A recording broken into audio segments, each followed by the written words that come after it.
Va ora in onda la rassegna stampa.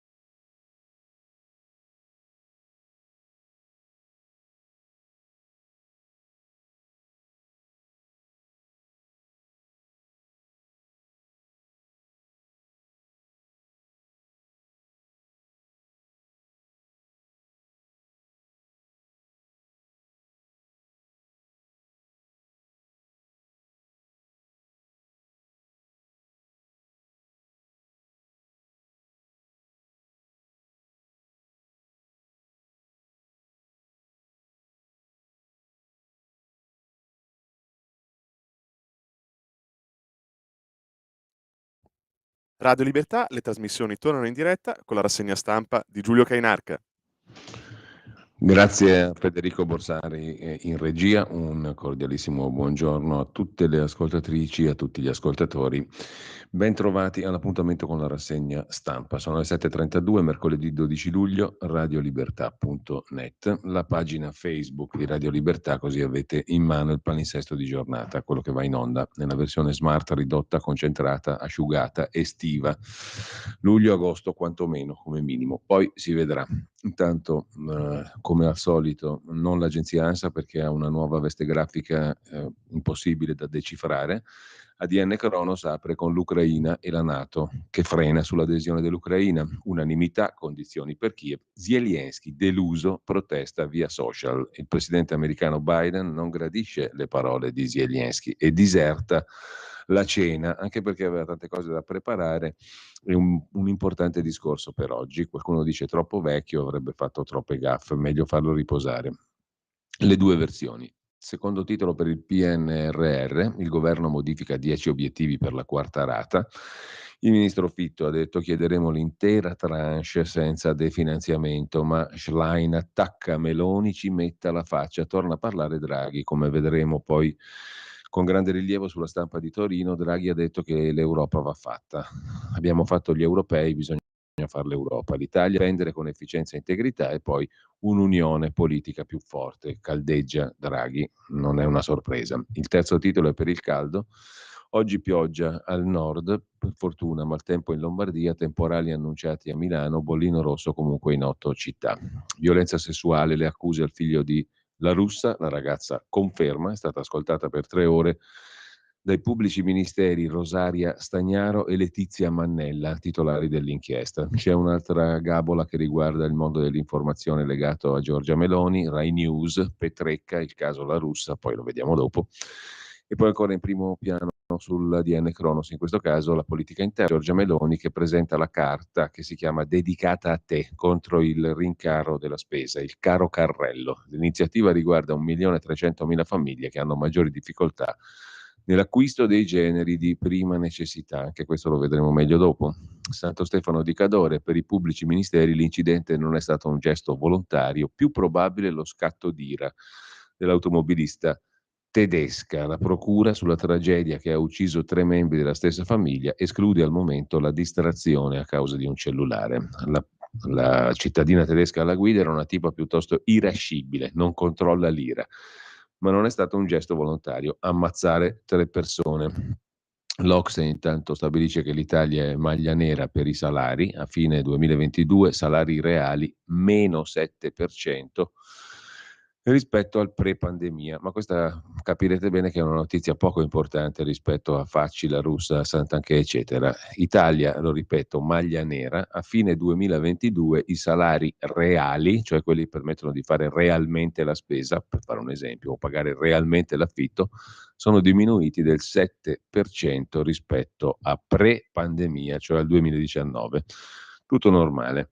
Con questo lasciamo la prima pagina dell'agenzia ADN Kronos con Forza Italia, inizia l'era del dopo Berlusconi, Fascina se ne dovrebbe andare da Arcore, Santanchè afferma che non partecipa ad alcun processo mediatico, si difenderà in tribunale e il ministro Abodi, Yankto e coming out, non amo ostentazioni, bla bla bla bla bla. Le frasi del ministro dello sport sul calciatore omosessuale le abbiamo già viste.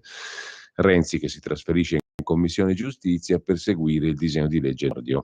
Con questo torniamo a Mario Draghi, perché la Stampa, giustamente direi, occupa tutta la pagina 5 per proporci, la Stampa di Torino, per proporci una sintesi della Martin Feldstein Lecture 2023 tenuta da Mario Draghi, già presidente della Banca Centrale Europea, premier in Italia, durante la conferenza estiva del National Bureau of Economic Research di Cambridge, Massachusetts. Insomma, tanta roba. Debiti, investimenti, unione fiscale. Il futuro dell'Unione Europea è arrivato a un bivio e c'è poco da sottovalutare, perché se parla Draghi questo significa che le cose andranno in quella direzione, cioè in quella direzione di superstato europeo di cui si parlava per esempio uno su tutti, Umberto Bossi, tantissimi anni fa. Debiti, investimenti, unione fiscale, cioè un'unione politica e istituzionale a tutto tondo. Uno Stato, un superstato. Il futuro dell'Unione Europea è a un bivio.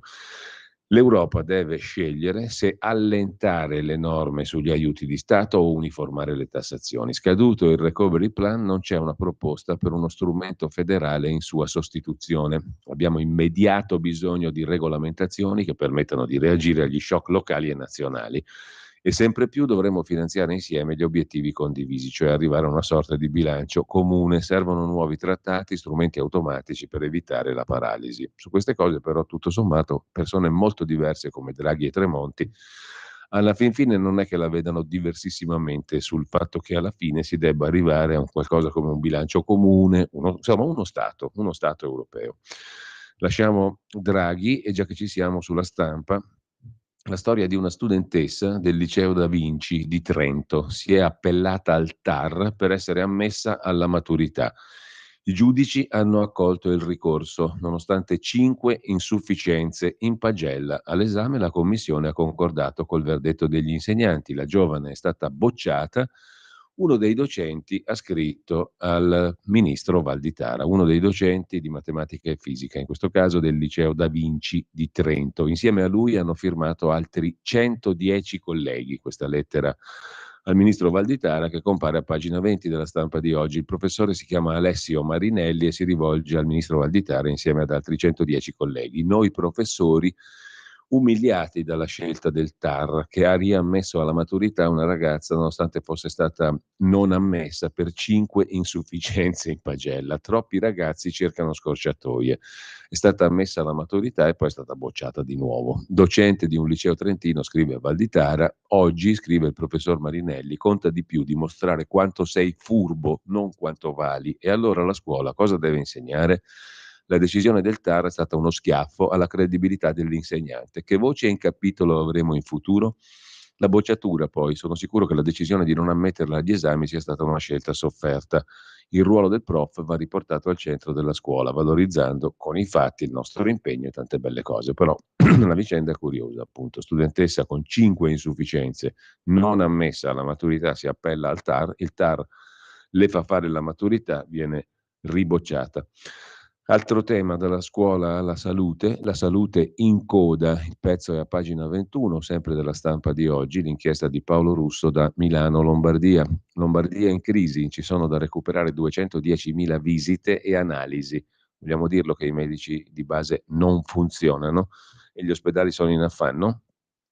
Oltre 100.000 sono da recuperare solo a Milano. Dovevo prenotare una PET per sospetto tumore, dice un cittadino, mi hanno dato appuntamento a marzo 2024. Anche il privato è in affanno, 4 mesi per un'ecografia alla tiroide. Le solite cose aggravate, insomma, non c'è niente di straordinariamente nuovo in questo fantastico paese. Così come si festeggia per una metropolitana, un pezzo di linea 4 della metropolitana, che è stata progettata 30 anni fa, doveva essere fatta 15 anni fa, è arrivata adesso e noi festeggiamo a Milano, giusto appunto, perché è la capitale d'Italia dal punto di vista economico, dell'avanguardia, eccetera, eccetera. Se ne occupa Claudio Velardi, che dalla sua Napoli è meglio tacere, però giustamente si occupa di Milano, anche Milano a passo di lumaca, scrive Velardi su Italia Oggi, pagina 8. La linea 4 della metropolitana è stata pensata 30 anni fa e arriva peraltro in parte soltanto adesso. Siamo soddisfatti se ci paragoniamo a Roma, ma non certo a Londra. L'unica città italiana vicina all'Europa, figuriamoci Milano, dovrebbe darsi benchmark adeguati, cioè punti di riferimento e punti di paragone, pietre di paragone adeguate, non accontentarsi di essere un po' meglio delle sfortunate metropoli del centro-sud. Tutto giusto e corretto, ineccepibile. Sul Corriere della Sera, nella pagina delle lettere ad Aldo Cazzullo, schiaffata in fondo, compare una lettera di un signore che ci riporta il tema del fisco, proprio nella settimana in cui la delega fiscale fa passi avanti in Parlamento importanti. La mia, scrive questo lettore, è una lettera un po' particolare, dettata da un certo risentimento che dal mio punto di vista, e forse anzi sicuramente da quello di molti altri nella mia condizione, non si può non provare. Innanzitutto devo ringraziare il Corriere per l'ennesimo articolo sul fatto che dipendenti e pensionati pagano il 90% dell'IRPEF.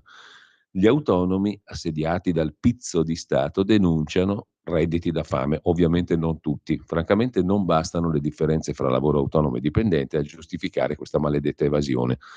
Sulla mia pensione, dirigente industriale per 30 anni, certamente elevata, ma corrispondente a circa 6 milioni di contributi pagati da me e dalle aziende in cui ho lavorato, in euro, l'IRPEF complessiva è il 39,6% del lordo.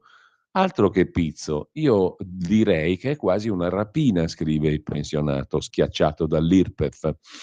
E non è mai stata aggiornata per legge dal momento del mio pensionamento 2008, col risultato che di fatto io ho perso circa il 30% di potere d'acquisto.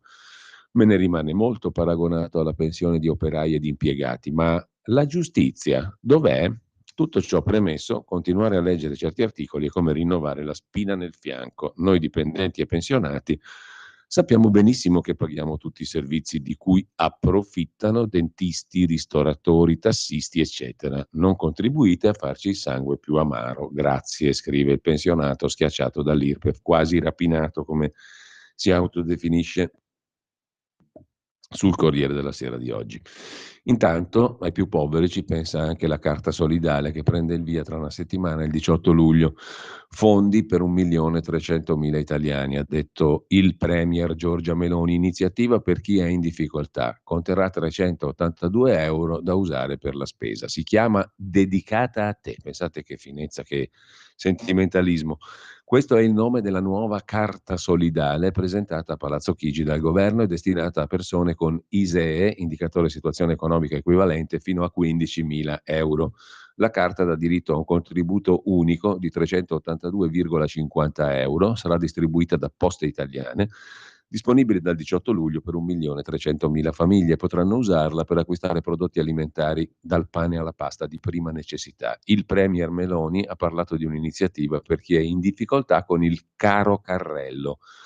Ha insistito su questo anche il ministro dell'economia Giorgetti, che ha aggiunto che l'esperimento della carta anti-inflazione sicuramente potrà essere replicato. Lo strumento sarà utilizzabile su tutto il territorio nazionale. La carta potrà essere ritirata il 18 luglio negli uffici postali dopo aver ricevuto una comunicazione dal comune di residenza. Dovrà essere attivata entro il 15 settembre, se no si perde il bonus. Il contributo, ha ricordato il ministro dell'agricoltura Lollobrigida, non è sommabile ad altri interventi, neanche al reddito di cittadinanza. Grazie alle convenzioni e agli accordi con la grande distribuzione sono previsti poi sconti mirati per chi beneficia della carta solidale, la dedicata a te. Un 15% su un paniere di beni definito: caffè, farina, uova, carne, frutta, verdura, latte. Dice il presidente di Federdistribuzione Buttarelli, le aziende di distribuzione mettono in campo uno sconto che si traduce in un investimento che può raggiungere i 75 milioni. Staremo a vedere. Intanto dalla carta per poveri alla fumata nera sulle pensioni è il primo piano del quotidiano nazionale di oggi. Per i giovani futuro incerto, al lavoro oltre i 70 anni e poi pensioni misere. Nulla di fatto al tavolo tecnico tra governo e sindacati sulla riforma delle pensioni. All'ordine del giorno un correttivo per i quarantenni di oggi e i neoassunti. Tra contributivo, precariato, stipendi bassi si rischia una vecchiaia di povertà. La previsione non è nuova, purtroppo. Da anni tutti i governi aprono il dossier sulla pensione dei giovani, ma nessuno è arrivato oltre le proposte. Come stanno i giovani, come stanno gli anziani, si pone il problema. Il quotidiano nazionale. Intanto c'è un vincitore sulla scena politica internazionale, continua a vincere in realtà da tanto tempo, è dimagrito, forse non è in ottima salute, ma politicamente sta benissimo. Si tratta di Erdogan, il presidente turco.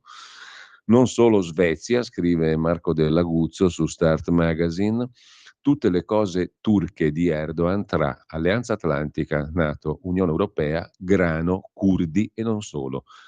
Il presidente turco Erdogan ha dato il via libera all'ingresso della Svezia nella NATO, non senza condizioni, perché la Turchia ottiene l'impegno svedese contro l'attivismo curdo e potrebbe stringere un grosso accordo con gli Stati Uniti sugli F-16. Intanto negozia il rinnovo dell'intesa sul grano tra Ucraina e Russia.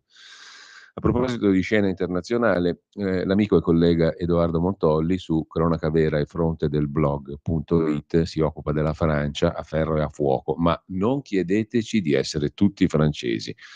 La Francia nel caos, tutto comincia con l'omicidio del 17enne magrebino Nahel, ucciso a Nanterre da un colpo di pistola sparato a bruciapelo dal brigadiere Florian, dopo essere stato fermato perché guidava senza patente.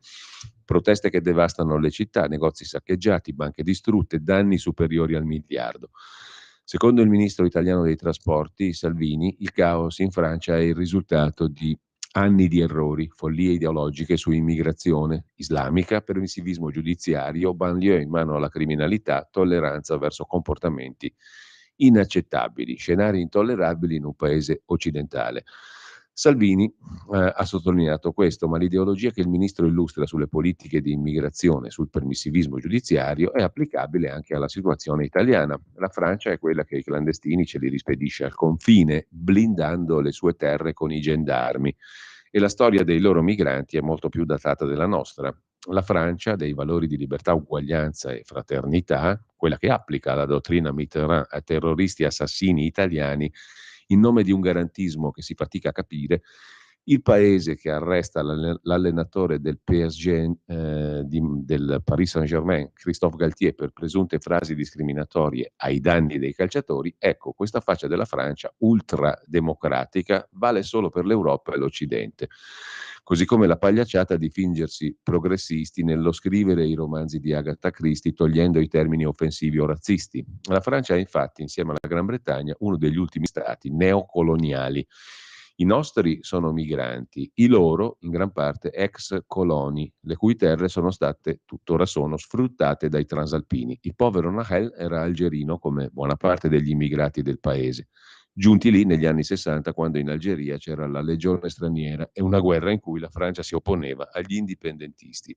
Nel 2018 Italia Oggi ricordava le 14 ex colonie africane da cui la Francia esigeva ancora il monopolio di oro, uranio, petrolio, gas, cacao, caffè, imponendo il franco coloniale e pretendendo impunemente il 50% delle riserve monetarie, per un totale di 500 miliardi di euro l'anno, da Camerun, Chad, Gabon, Guinea Equatoriale, Repubblica Centrafricana, Repubblica del Congo, Benin, Burkina Faso, Costa d'Avorio, Guinea-Bissau, Mali, Niger, Senegal, Togo. Ce ne fosse uno di presidente francese che abbia provato a cambiare le cose. Ripetiamo i numerini. Italia Oggi lo ricordava 4 anni fa, 14 ex colonie africane, da cui la Francia esigeva il monopolio di materie prime, imponeva la moneta franco-coloniale, pretendeva il 50% delle riserve monetarie, totale 500 miliardi di euro l'anno. Non sono bazzecole. Il gioco degli ultrademocratici va bene solo in Occidente, come dimenticare le ridicole affermazioni di Stéphane Séjourné, presidente di Renaissance, il partito di Emmanuel Macron, il quale ha detto: Giorgia Meloni fa molta demagogia davanti all'immigrazione clandestina, la sua politica è ingiusta, inumana, inefficace. Peccato sia stato Sarkozy a sferrare l'attacco 19 marzo 2011 alla Libia di Gheddafi, dando il colpo alla destabilizzazione dell'area e origine al nuovo avvento di immigrati verso l'Italia. Soltanto nei prossimi mesi potremo finalmente sapere se Sarkozy lo fece solo per coprire 50 milioni di euro con cui Gheddafi avrebbe finanziato le elezioni presidenziali di Sarkozy nel 2007. A maggio 2023, 12 anni da quell'episodio, è stato infatti rinviato a giudizio per corruzione Sarkozy. Il governo di Parigi ora, contro le rivolte di immigrati, molla il politicamente corretto, evoca il pugno duro, manda in galera per 2 anni i genitori di minorenni che protestano. L'estrema destra organizza una raccolta fondi per il poliziotto che ha ucciso Nahel e raccoglie 10 volte quanto ottenuto per la famiglia della vittima. La cosa indigna per il motto che ha accompagnato il tam tam: questa è casa nostra. Ci vuole un bel coraggio a dire una fesseria del genere e faccia di bronzo per aspettarsi solidarietà, scrive Edoardo Montolli su Cronaca Vera, fronte del blog. Sulla questione invece domestica, perché noi abbiamo, sì certo, vabbè, le pensioni, il fisco, gli ospedali, la scuola, la sanità che non funziona, ma cosa volete che siano bazzecole? Perché c'è un caso grosso, quello di Filippo Facci. Su questo però va detto c'è un bel pezzo, un gran bel pezzo sull'inchiesta.it di Guia, chiedo scusa, di Guia Soncini. Quanto è facile prendersela con Filippo Facci. Allora, a un certo punto mi occupo di Filippo Facci. Quelli che mi toglieranno il saluto, ci saranno quelli che mi quereleranno. Dopo 2 giorni in cui mi chiedo come mi venga in mente di scrivere della ridicola vicenda che parte dal figlio di La Russa, che forse stupra una, passa da Filippo Facci che sicuramente ci scrive sopra uno dei suoi articoli e arriva a il problema dell'Italia è un programma televisivo, quello di Facci, che ancora non esiste. Come tutti conosco Filippo Facci da una vita, scrive Guia Soncini sull'inchiesta.it. Quella frase, che non si sa bene chi abbia detto per primo, quella frase sulla rivoluzione che in Italia non si può fare perché ci conosciamo tutti, non è mai stata così vera.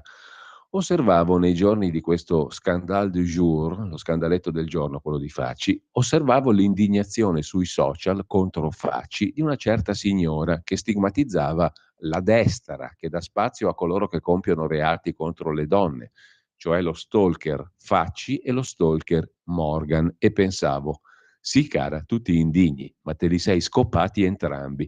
Cosa ci dice questo di te? Che volgarità. Sembro un articolo di Facci, scrive Soncini. Quando il giorno della presentazione dei palinsesti Rai è stata annunciata una striscia di Filippo Facci all'ora di pranzo, quelli più pratici di indignazione hanno pensato a Enzo Biagi, quelli più pratici di televisione hanno pensato a Vittorio Sgarbi. Io ho pensato, questa destra è proprio alla frutta, poverini. Non perché pensi che Facci non sia in grado di commentare qualcosa in TV.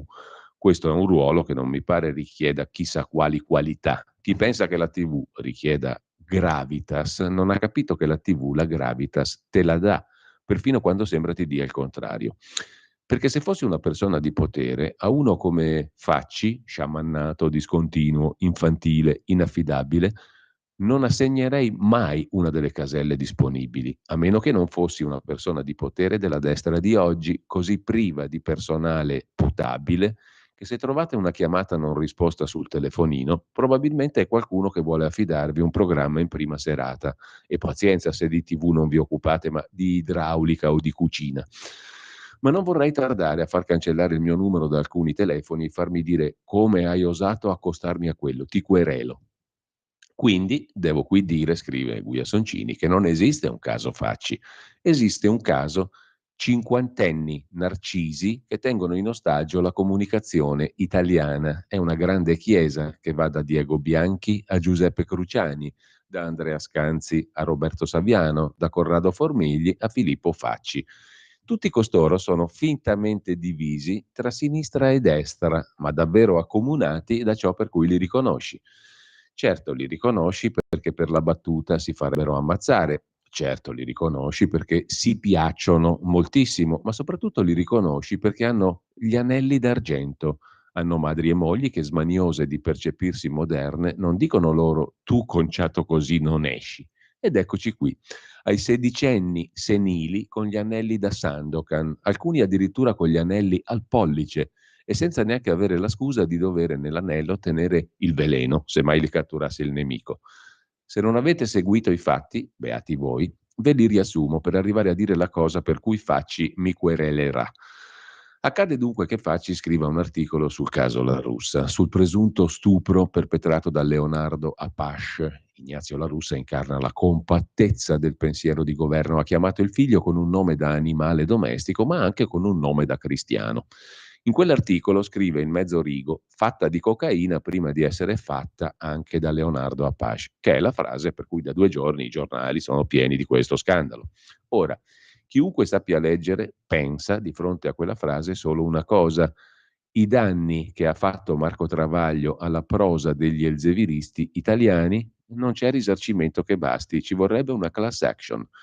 Io, prosegue Guia Soncini, io lo trovo splendido, devo dirvi la verità, questo pezzo su l'inchiesta.it, io che vorrei il 41 bis, il carcere duro, per i giochi di parole, a Facci quella frase l'avrei tagliata non perché sessista, ma perché lesiva di qualsivoglia gusto delle parole. Poiché nei giornali nessuno passa più niente, passare è un termine giornalistico per un lavoro estinto, cioè leggere il pezzo che qualcuno ha scritto e trasformarlo nel pezzo che andrà in pagina, questa travagliata viene pubblicata, la travagliata scritta da Facci alla Travaglio. Poiché Facci contiene in sé un abisso che separa come si percepisce lui, un raffinato prosatore, un serio studioso, e dal come è, uno che scrive pezzi pieni di sciatterie, refusi, imprecisioni, quella travagliata l'ha scritta e neanche si è reso conto di cosa sarebbe successo. Facci ha pensato di poter scrivere nei suoi soliti toni, essendo nel frattempo diventato uno che era indicato sui giornali come conduttore di una nuova striscia sulla RAI. Ha pensato che scrivere su un impresentabile giornale di destra, Libero, ed essere uno di cui si può luogo comunare, quello è alla RAI, pagato coi nostri soldi, avessero sul mercato dell'indignazione lo stesso impatto. Non ha deciso di fare quella imbarazzante battuta comunque perché è un autore tutto d'un pezzo e non dà una regolata ai propri toni per ragioni di opportunità. No, stolidamente non ha pensato che fosse cambiato qualcosa, ha pensato di poter scrivere come 20 giorni fa, come 20 anni fa. Questo è un dettaglio su cui do testate al muro ogni giorno. Da anni, scrive Soncini, c'è gente, beata lei in un certo senso, che non ha capito in che secolo vive, che pensa di poter scrivere fatta da senza che insorgano i cani di Pavlov dell'indignazione e quando essi insorgono di poter allora pigolare che è una sconfitta che nessuno abbia letto l'articolo per intero e tutti se la prendono per la mezza frase. C'è gente che aspetta il luglio del 2023 di venir messa in mezzo personalmente per rendersi conto di vivere nell'epoca dello screenshot, non delle letture approfondite. La sconfitta dell'articolo, non letto per intero, sta in una delle numerose interviste date dal Facci in questi giorni. Tutte sbagliate, tutte inutili. D'altra parte, fosse uno che sa strategicamente scegliere cosa dire e cosa no, non staremmo parlando di questa vicenda. A un certo punto, in una di queste insensate interviste, fa un elenco di reati dei quali sarebbe stato accusato e dice che lo difende Anna Maria Bernardini De Pace. Poco dopo su Repubblica compare un articolo di Alessandro Simeone, ex socio della Bernardini, avvocato di Ilari Blasi, che gli passa tardivamente il pezzo, elencando imprecisioni e precisando che quelli a cui si riferisce non sono reati. È tutto un regolamento di conti sulla sua testa, povero Facci. Poi c'è, conclude Guia Soncini, rimossa da questa mia ricostruzione, l'unica entità che è più disperata della destra italiana, cioè la sinistra italiana, alla quale non è parso vero potersi gettare sul pesce piccolo e chiedere la testa di Facci, che magari si finisce con meno pive nel sacco di quando si chiede la testa del più attrezzato Vittorio Sgarbi. Hanno tirato fuori il loro bravo catalogo e ricordato che questo Facci è riprovevole, ha irriso una vittima di manata sul culo, ha detto che gli fa schifo l'Islam. Il catalogo delle gravità di Facci è molto ampio, ma non abbastanza ampio il catalogo delle nefandezze da tirarlo fuori nei giorni prima del gioco di parole. Che ti faccia schifo l'Islam diventa grave solo dopo che hai fatto un gioco di parole che non faceva ridere. Solo quando possiamo tirar fuori perfino i tuoi bisticci con l'ex moglie, i tuoi debiti, i tuoi vizi, già che sei divenuto capro espiatorio, non hai più nulla di umano. Ma ora non è che si possa pensare che i partecipanti a questo gioco di società, Laura Boldrini, Sandro Ruotolo, fino a Filippo Facci, conoscano la letteratura e i modi in cui queste dinamiche sono state codificate, che abbiano letto Girard o Agamben.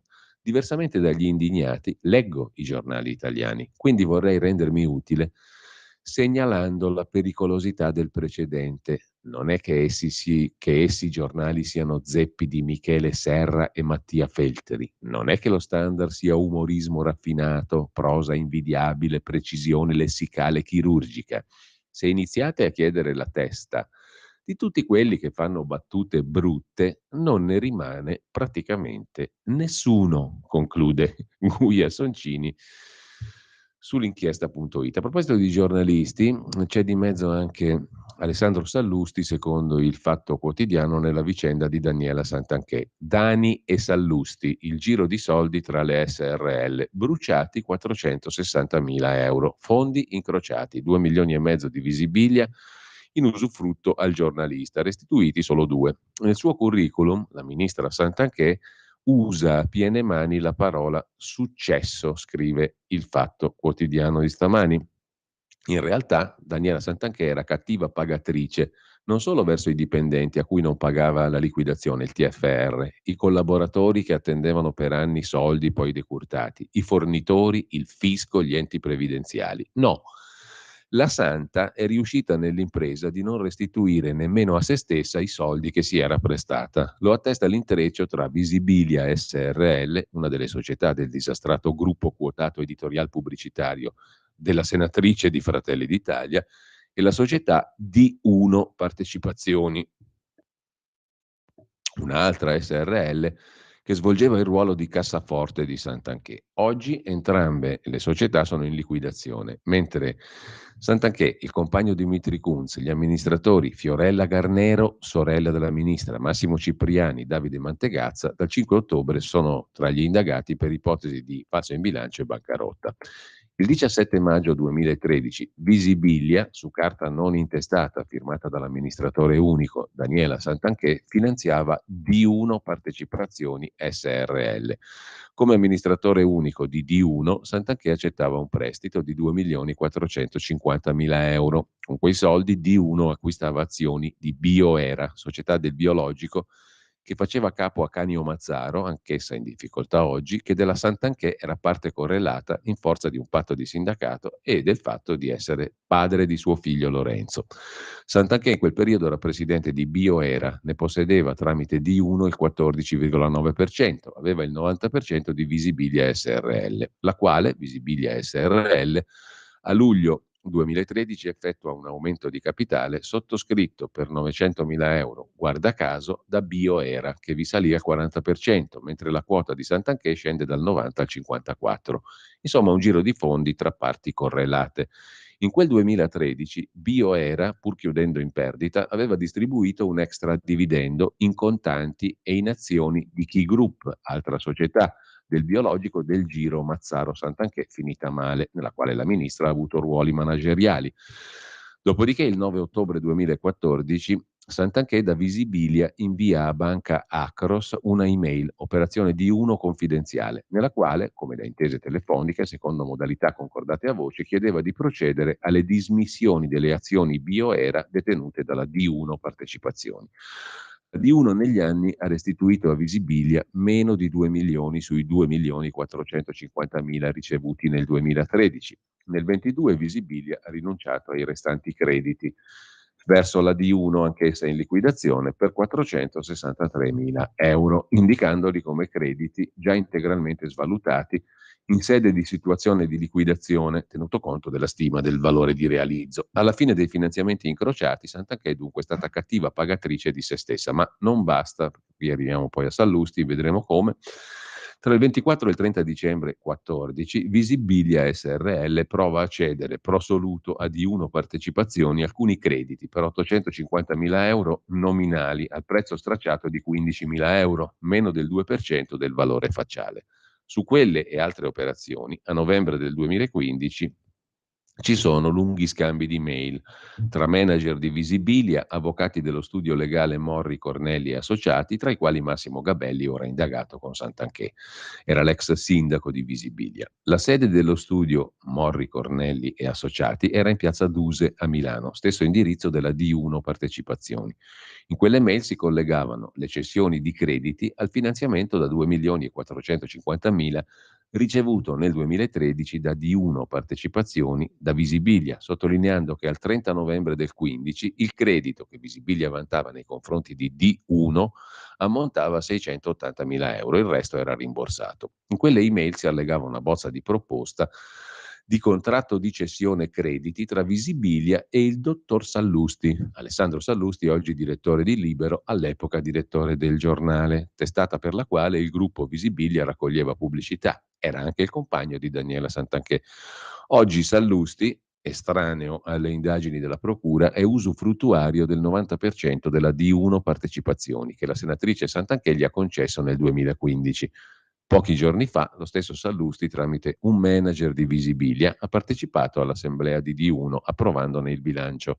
Gli abbiamo chiesto commenti, né lui né Santanchè, i manager e i legali, ci hanno risposto. L'ufficio stampa del ministro Santanchè ha commentato: rispondiamo a qualsiasi domanda sull'attività del ministro, ma della questione Visibilia abbiamo già parlato in Senato. Su tutte queste vicende indaga la procura.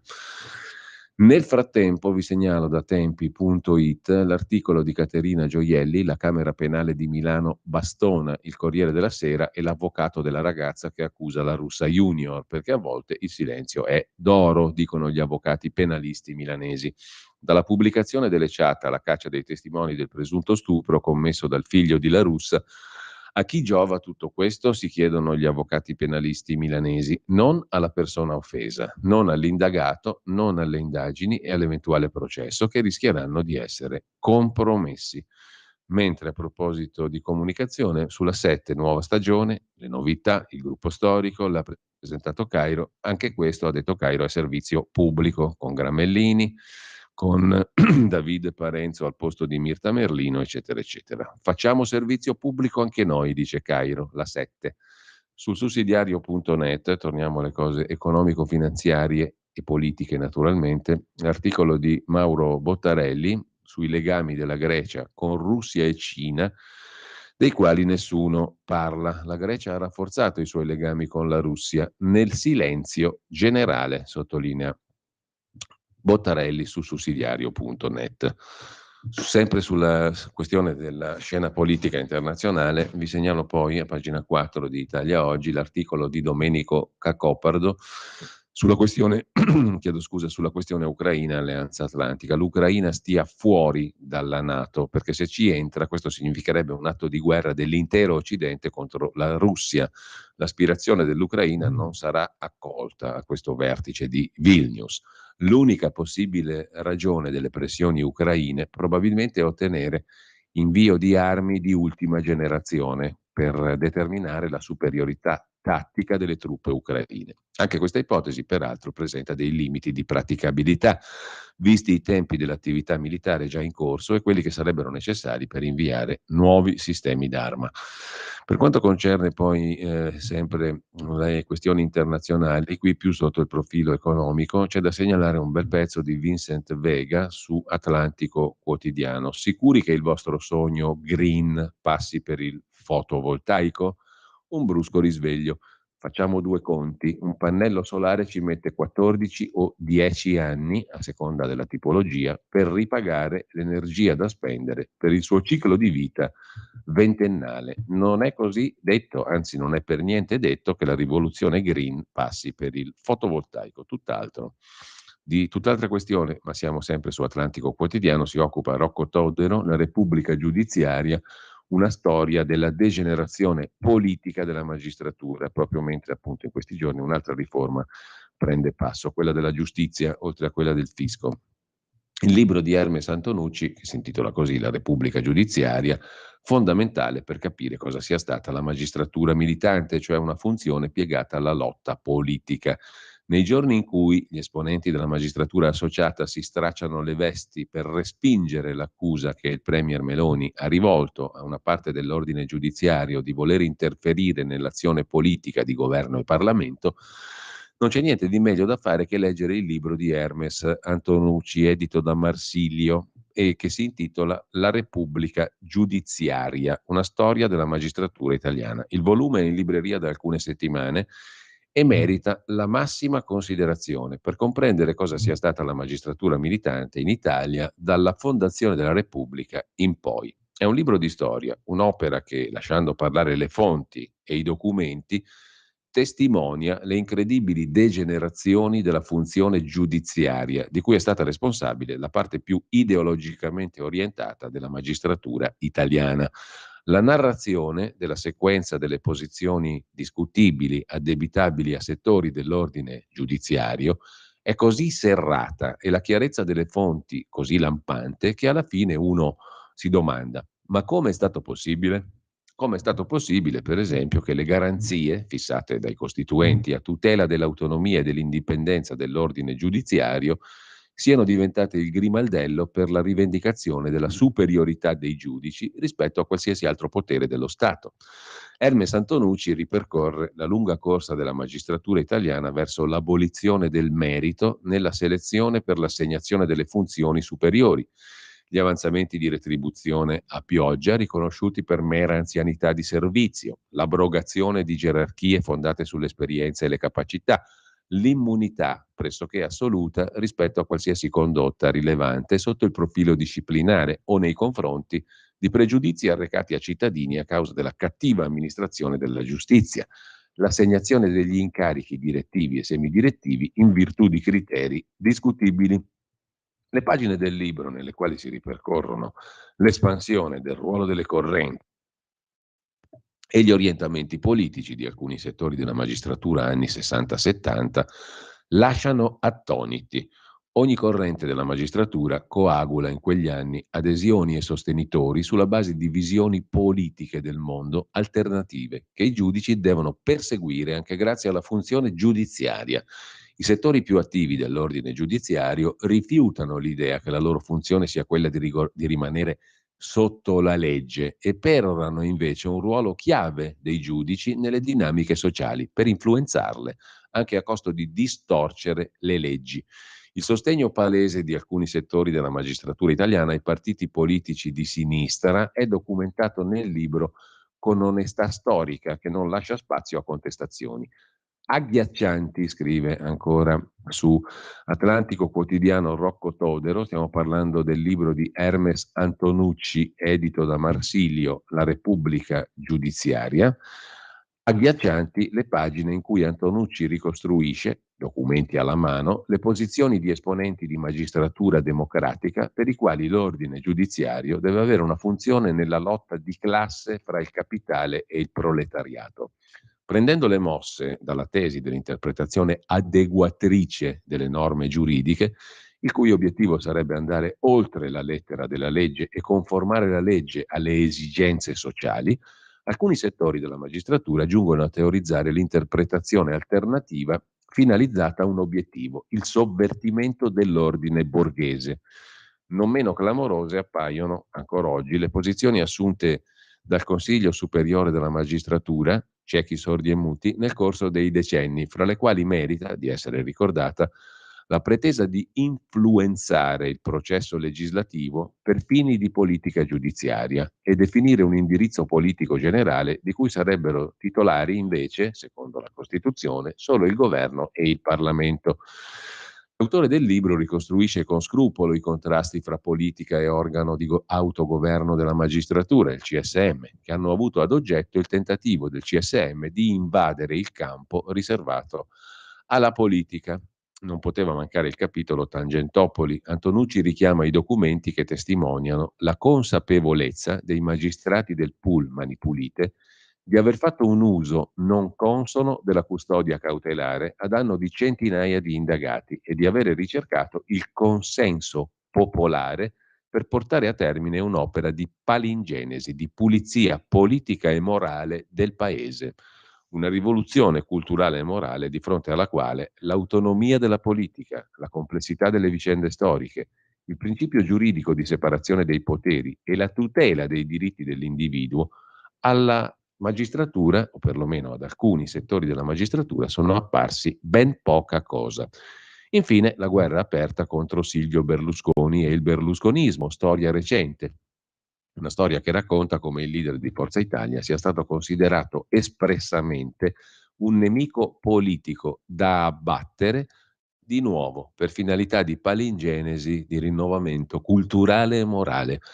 Nel corso del libro Antonucci non consente mai al lettore di dimenticare l'enorme tributo di sangue che i magistrati italiani hanno pagato alla lotta al terrorismo, al contrasto alla mafia.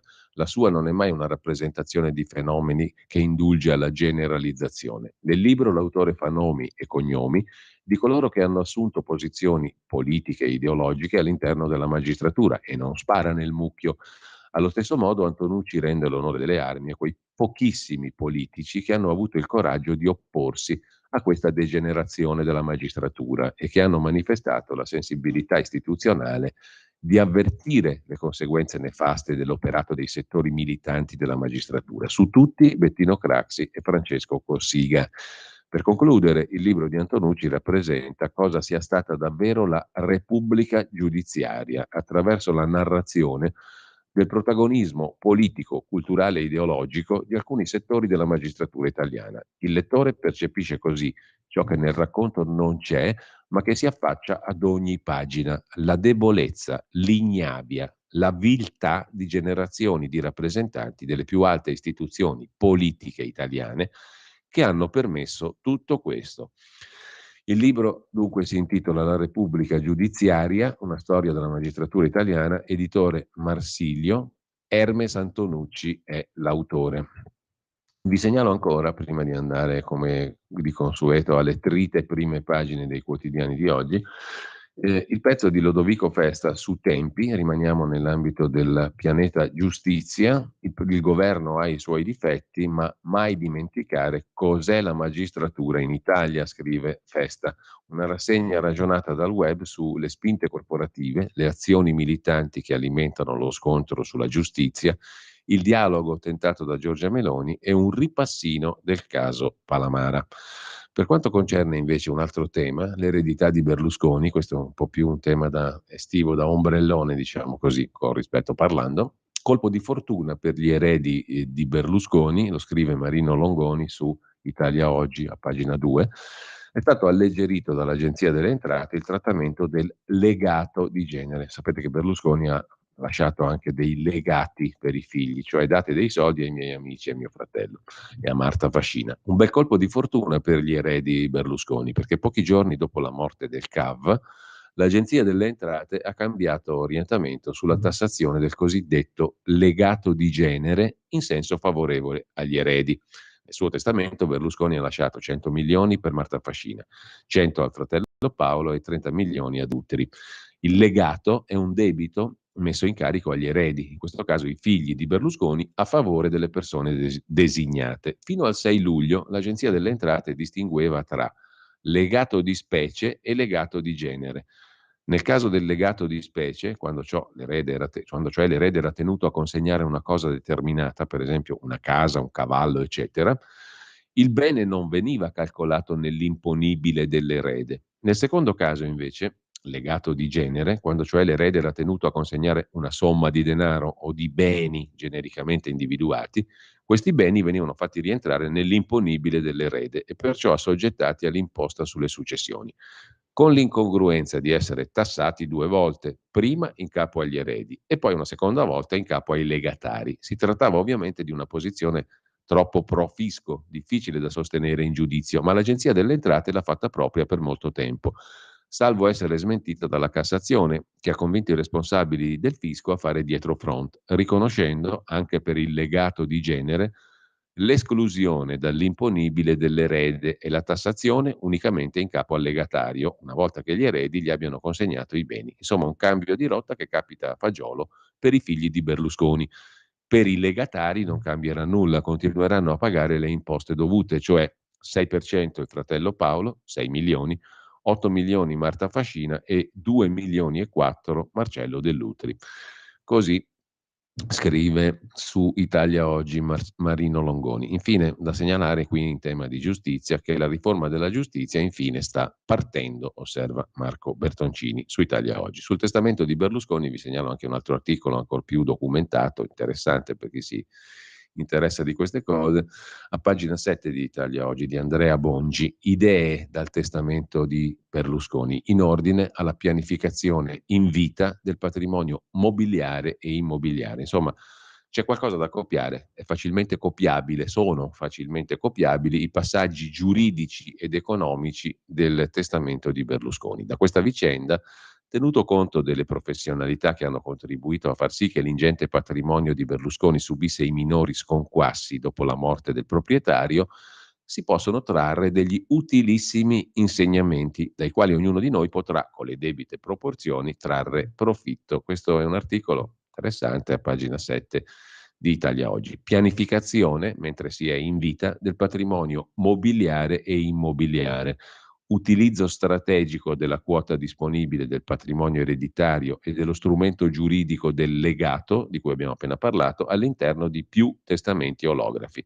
Può essere riassunta così l'eredità che Berlusconi ha devoluto ai figli e alle persone più care. Da qui possiamo trarre insegnamenti, ognuno per la propria parte, diciamo, per la propria condizione, anche noi, scrive Andrea Bongi su Italia Oggi. A proposito dell'eredità di Berlusconi, Mario Gerevini e Daniela Polizzi se ne occupano in primissimo piano sul Corriere della Sera. Marina e Piersilvio salgono a 3 miliardi, Barbara, Eleonora e Luigi 1 miliardo ciascuno, l'altra villa ad Arcore, 70 vani a Milano, eccetera, eccetera.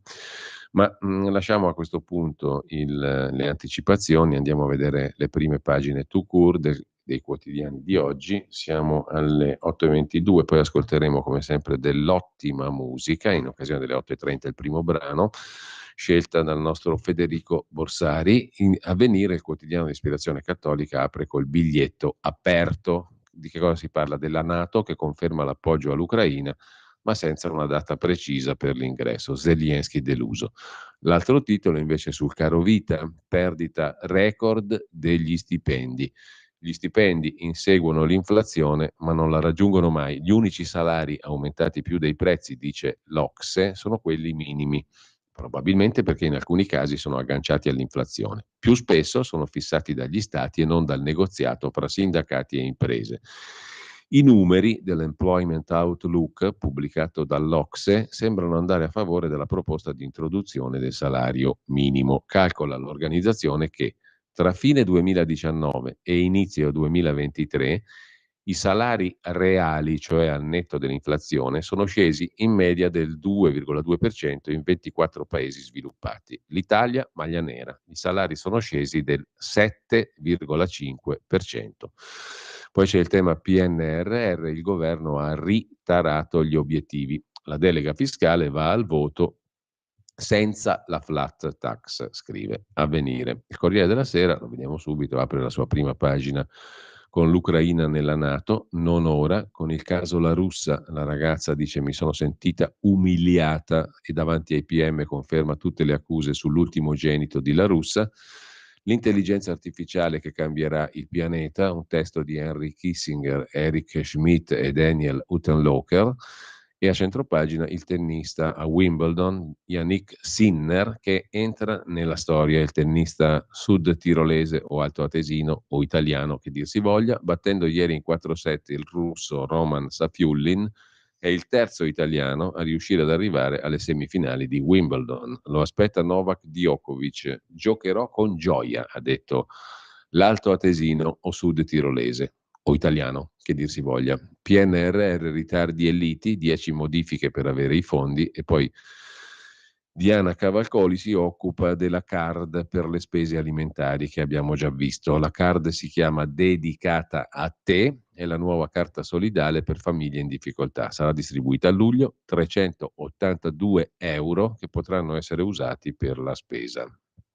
Dal Corriere della Sera al Fatto Quotidiano, l'apertura del Fatto con un fotomontaggio nel quale compaiono Dalì, Dell'Uteri e poi Cosentino e il ministro Nordio, il quale vuole salvare anche i politici mafiosi, un'altra schiforma di Nordio che ha nel mirino il concorso esterno in mafia. Dell'Utri, Dalì e compagnia. I due Berluscones, come Cosentino, vedrebbero sparire le loro condanne, ma il ministro afferma che aiutare i boss è un delitto evanescente, il concorso esterno in associazione mafiosa. Naturalmente il Fatto critica ampiamente questa ipotesi. L'Italia è ultima per gli stipendi, meno 7,5, poi PNRR, la frase sopra la testata. Dopo aver negato i ritardi, il governo modifica 10 obiettivi, dall'idrogeno agli asili nido, per evitare con la quarta rata il disastro della terza. Complimenti affitto. Sant'Anché e gelo da Palazzo Chigi, la SRL con l'ex Sallusti abbiamo visto prima, e poi c'è l'articolo di Marco Travaglio su Sant'Artiglio, Artiglio Fontana, il presidente della regione Lombardia. È stato prosciolto, ma non è assolutamente innocente, sostiene Marco Travaglio, perché Attilio Fontana, da lui ribattezzato Artiglio, ritiene dimostrata la sua correttezza. Spiace deludere tutti coloro che la pensano così, ma la Corte non può dare patenti di correttezza perché non ha smentito un solo fatto.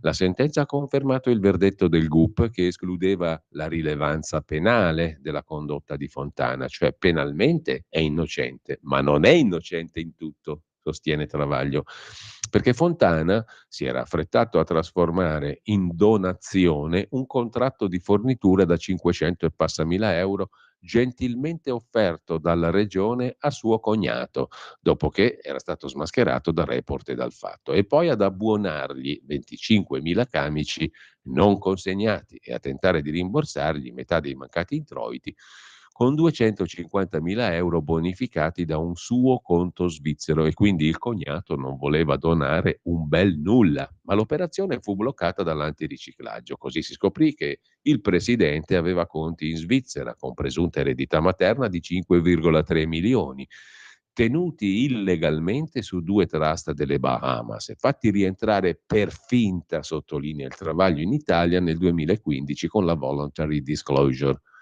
Per finta, secondo Travaglio, lui lo sa. Né Report, né il Fatto, né gli avversari hanno mai parlato di reati, ma hanno evidenziato uno scandalo etico-politico per il conflitto di interessi cognatistico, per le tragicomiche bugie, per l'indecenza dei conti plurimilionari in Svizzera taciuti agli elettori. Il fatto che in Italia tutto ciò sia lecito allieta Fontana, ma dovrebbe preoccupare tutti gli altri, perché qualunque amministratore pubblico sa di poterlo rifare impunemente grazie a una legge sul conflitto di interessi che grida vendetta. Siamo noi che aspettiamo le scuse da chi l'ha fatta e da chi continua ad approfittarne. Cioè Fontana non sarà mai innocente, secondo Travaglio naturalmente. Il giornale apre la sua prima pagina con lo sciopero spacca estate, bomba sulle vacanze, agitazioni nei trasporti, a rischio ferrovie e voli in pieno esodo, ma arriva Salvini a mediare. Non paghino gli italiani. Salvini ha annunciato la sua mediazione. Difendo il diritto alla mobilità di 60 milioni di italiani, ha detto il ministro Salvini.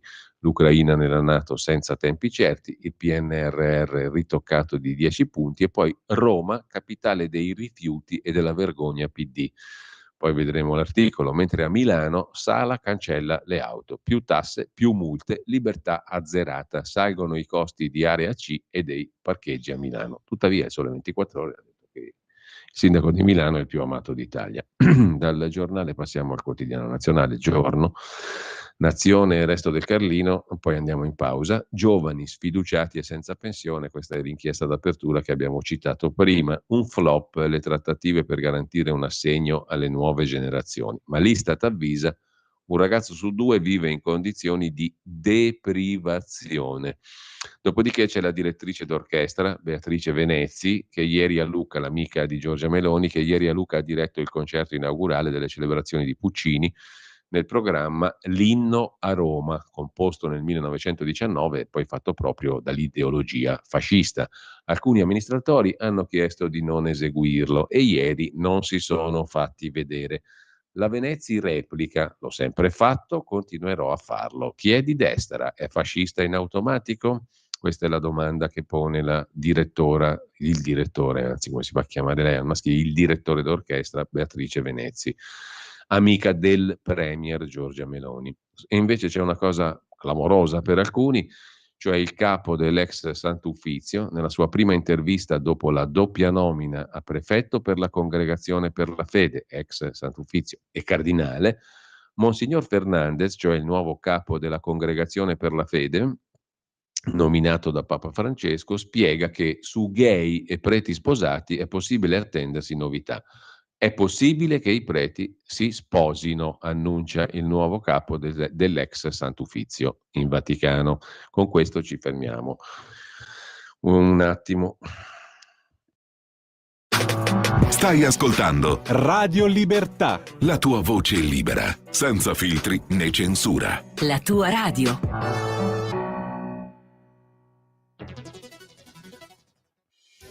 Quotidiano di Sicilia, il quotidiano d'Italia, l'informazione che ribalta i luoghi comuni, una vera visione dei fatti, l'Italia vista da sud. Ogni siciliano che vive in Italia e nel mondo è una risorsa, è protagonista della crescita della nostra nazione. Dai forza alla crescita della nostra isola, abbonandoti al QDS digitale più archivio a soli 99 euro annui.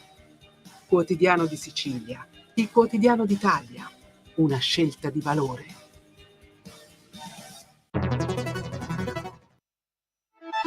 Stai ascoltando Radio Libertà, la tua voce libera, senza filtri né censure, la tua radio.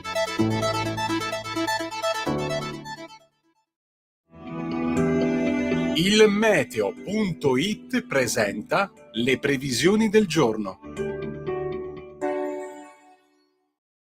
L'Italia continua ad essere surriscaldata dall'anticiclone di origine africana Cerbero. Nella prima parte della giornata, a fronte di qualche nube sparsa sul Triveneto e sull'arco alpino, qui con isolati piovaschi, sul resto del paese avremo ancora cieli pressoché sereni ovunque. Nel pomeriggio poi aumenterà il rischio di attività temporalesca sulle Alpi, mentre sui restanti settori il tempo resterà stabile praticamente ovunque. Per ora è tutto da ilmeteo.it, dove il fa la differenza. Tutti i dettagli consultando la nostra app. Una buona giornata da Alessandra Tropiano. Avete ascoltato le previsioni del giorno.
Questa era Un sospiro di Franz Liszt, suonata da Van Cliburn, famoso pianista americano nato il 12 luglio del 34. L'ho scelto anche perché ha vinto il concorso pianistico internazionale di Tchaikovsky nel 1958 a Mosca in piena guerra fredda. E questa è la prova che la musica aiuta a migliorare anche le relazioni culturali. Ridiamo la linea a Giulio Cainarca. Grazie Federico, ottima scelta come sempre, come tutti i giorni, in base al calendario musicale del giorno. Grazie Federico Borsari e torniamo alle prime pagine, eravamo al Quotidiano Nazionale, passiamo al Mattino di Napoli dove c'è un focus sull'autonomia regionale che per fortuna, secondo il punto di vista del Mattino, va al rallentatore. Il disegno di legge Calderoli, 557 gli emendamenti, anche da Fratelli d'Italia si prevedono tempi lunghi. La scuola deve restare statale, sottolinea Fratelli d'Italia. L'adesione di Bonaccini e Manfredi alla manifestazione del PD a Napoli, De Luca non ci sarà. Comunque parte al rallentatore la discussione degli emendamenti sull'autonomia differenziata delle regioni proposta dal ministro Calderoli. 557 emendamenti, 27 da Fratelli d'Italia, 7 da Forza Italia. Fratelli e forzisti restano scettici su molti aspetti, la disparità tra le regioni, soprattutto al sud, e per Fratelli d'Italia la scuola deve restare statale. A Napoli venerdì e sabato 2 giorni sull'autonomia. Mentre a centropagina orrore in crociera, violentato a 15 anni nella sua cabina. A Napoli, un ragazzo spagnolo bloccato da un inserviente. I genitori erano scesi dalla nave per un'escursione. Una crociera nel Mediterraneo diventa incubo per una famiglia spagnola. Il figlio, 15enne, racconta di essere stato stuprato nella cabina da un membro dell'equipaggio addetto alle pulizie delle stanze, mentre la città era attraccata, la città galleggiante, la nave era attraccata al porto di Napoli. I genitori hanno denunciato la violenza. Il 54enne originario dell'Honduras è stato arrestato su mandato della Procura di Napoli per violenza sessuale.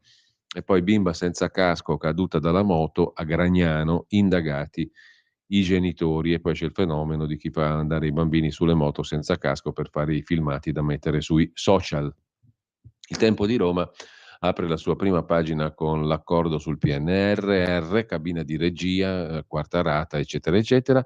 Una modella transgender eletta Miss Olanda 2023, Salvini che apre la trattativa per scongiurare gli scioperi, Giorgetti che lavora sul DEF, documento di economia e finanza per non sforare il deficit, e poi €500 miliardi per le famiglie bisognose, contrastare l'inflazione. Arriva la carta dal bellissimo nome Dedicata a te, con la quale verrà erogato un contributo per l'acquisto di generi alimentari di prima necessità. Scatta entro luglio, dura fino a dicembre, bonus di €382,5 per il 2023. Dal Tempo a Repubblica, quotidiano diretto da Maurizio Molinari, apre sulla RAI, è tempo di censura, amiche e amici. Accuse al direttore di Rai News, Petrecca, ha tagliato le notizie scomode per la destra. Giornalisti e sindacato in rivolta, lui replica polemiche di pennivendoli. Scontri nel CDA sul programma di Facci, i vertici rinviano la riunione, la decisione, quel che l'è. Intervistato Renzo Arbore che sentenzia molto da par suo, soltanto da Fiorello un'idea innovativa, mi spiace per Fazio, inteso non come il governatore della Banca d'Italia ovviamente, ma come Fabio Fazio, poverino, è stato discriminato, andrà a prendere milioni da un'altra parte. Quel cavallo non è un ronzino, il cavallo di Viale Mazzini, sottolinea Michele Serra più che mai da par suo. C'è un aggettivo che può aiutare a capire la vera ribellione di una redazione della RAI al suo nuovo direttore. L'aggettivo è fisiologica, reazione fisiologica, ben più che ideologica o politica. Cioè non si può non reagire. Così su Repubblica. La ragazza a 3 ore dai PM conferma tutto contro il figlio di La Russa, ma è soprattutto il caso Facci a occupare la pagina 2 di Repubblica. Dopo il pezzo di Guia Soncini, secondo me c'è poco da dire, ma comunque lite a Viale Mazzini. E scoppia anche il caso su Rai News che ha censurato le notizie sulla Russa Junior. Il Petrecca è più meloniano di Meloni stessa. Il direttore di Rai News, finito nel mirino. Si tratta appunto di Paolo Petrecca, dirige la testata di news della Rai, Rai News 24 dal 21, è entrato in azienda dal 2001. La redazione si ribella al clima da caserma, il servizio contestato resta online 2 ore, poi la telefonata del direttore, via il riferimento a Facci, non è una notizia. È un caso drammatico. Da quando si è insediata Meloni, molti pezzi vengono rivisti e corretti fino a stravolgerli. Rai News è diventata filomelonianissima con questo Petrecca, denunziano gli indignados permanentes. Mentre Salvini punge, Prodi torna a parlare del PD, la Turchia vuole l'Unione Europea e sempre da Repubblica picchiare i negri. Così parlava Ricca Purra, ministra delle Finanze finlandese e alleata del nostro premier Giorgia Meloni. La vice premier, leader dell'estrema destra, costretta a scusarsi per commenti del passato. In Gran Bretagna invece c'è una questione su una star televisiva, veleni e misteri, uno scandalo sessuale travolge la BBC, accuse all'azienda per la gestione del caso, anche il premier Sunak è molto preoccupato. Un uomo avrebbe dato 40.000 euro a una persona minorenne per le sue foto erotiche, scrive Repubblica. Nella pagina degli esteri, intanto lasciamo Repubblica, andiamo a vedere la consorella per parte di Loggia, La Stampa di Torino, il caos PNRR, l'allarme sui conti pubblici e poi la lezione americana che abbiamo già visto di Mario Draghi, messa in grande rilievo in prima pagina e poi a tutta pagina 5, tutta un'intera pagina dedicata alla lezione di Mario Draghi sull'Europa che deve diventare qualcosa di molto più strutturato, cioè da unione monetaria a unione politica. L'Italia dei salari più bassi d'Europa e poi a Strasburgo Greta Thunberg guida gli attivisti, denuncia il fatto che l'Unione Europea pensa soltanto ai giochi elettorali, il caso di un assolto dopo una palpata, la rivolta dei ragazzi, perché questa è stata palpata per 10 secondi, come infilare una mano dentro le mutande di una minorenne per 10 secondi sia una cosa scherzosa, non l'ho ben capito, scrive Asia Neumann Dayan. Intanto che lo capisco, proporrei a tutte le donne di tenere sempre un cronometro in borsetta, in modo da non andare inutilmente a sporgere denuncia qualora la palpatina ironica durasse meno di 10 secondi.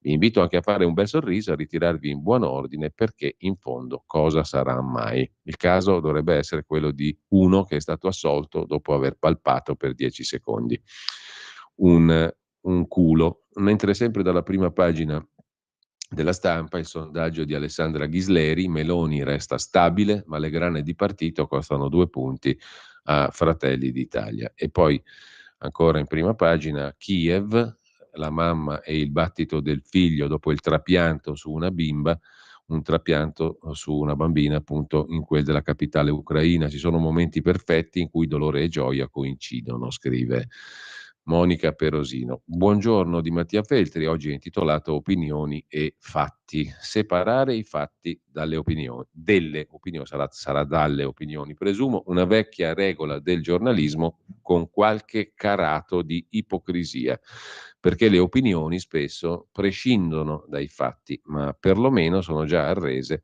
al vaglio degli altri, non hanno la pretesa dell'insindacabilità, mentre i fatti si ergono a giudici, coltivano la presunzione dell'assoluto. Così noi siamo qui da qualche giorno ad additare fascisti, razzisti, sessisti, sulla base di opinioni scritte con lessico discutibile o pessimo, ma almeno sono oneste. Sono le nostre opinioni, le nostre parole, non c'è infingimento. Invece i fatti sono subdoli. Conoscerete quella frase attribuita a mezzo mondo, i fatti sono testardi, ma ce n'è un'altra più precisa, niente è più ingannevole di un fatto evidente. Del resto, se prendete le cronache attorno alla storia del giovane La Russa e della sua accusatrice, sono una raffica di fatti da restare senza fiato. Sappiamo per esempio dallo scandaglio delle chat, com'era quella storia delle intercettazioni già regolate a sufficienza da tutelare la privatezza delle vite?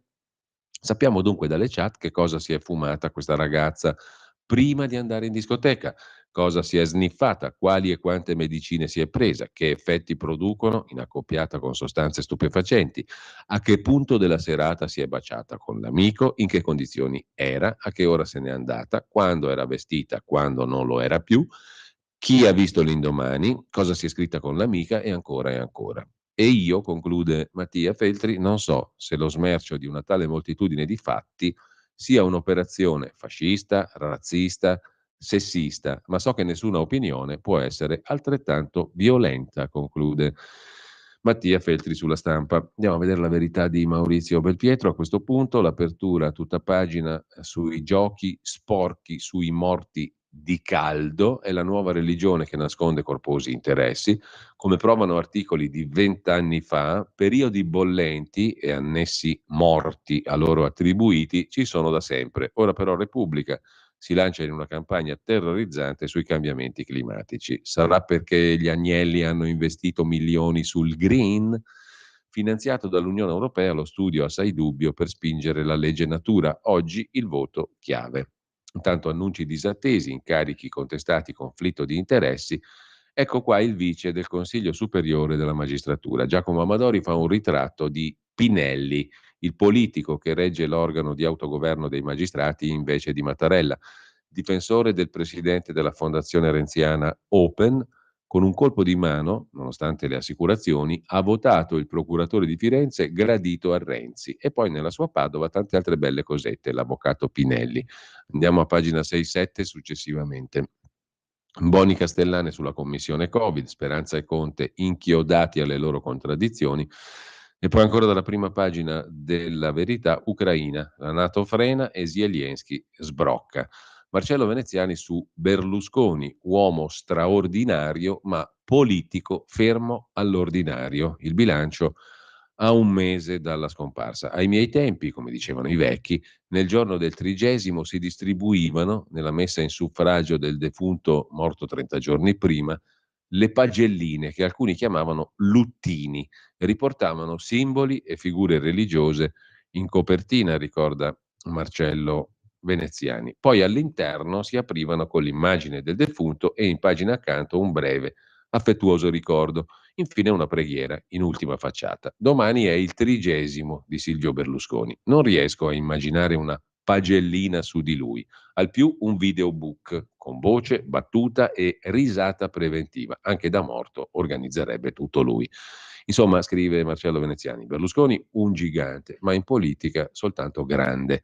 A 30 giorni dalla morte un bilancio su Berlusconi. Non ebbe rivali tra i leader del suo tempo, ma non sarà ricordato come statista perché in lui prevaleva la visione commerciale. L'importante è vendere a consumatori, elettori, telespettatori.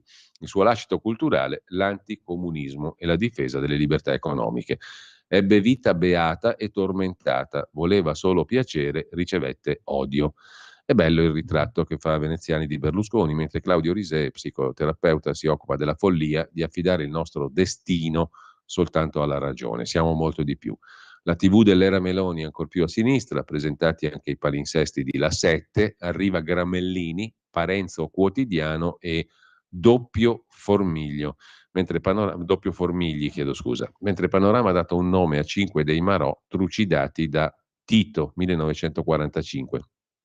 Lasciato questa prima pagina, vi segnalo, dicevo a pagina 6-7, il lunghissimo pezzo di Giacomo Amadori che tratteggia la figura del vicepresidente del CSM, l'avvocato di Padova Fabio Pinelli, il quale ha assistito anche diversi esponenti della Lega, tra le altre cose. Pinelli è l'avvocato che va di moda, sodali e manovre del vice Mattarella. Si è preso la poltrona di numero 2 del CSM, approfittando dei guai giudiziari del rivale. Ha inanellato incarichi bipartisan, assiste Renzi sulla procura di Firenze dopo l'annuncio dell'astensione.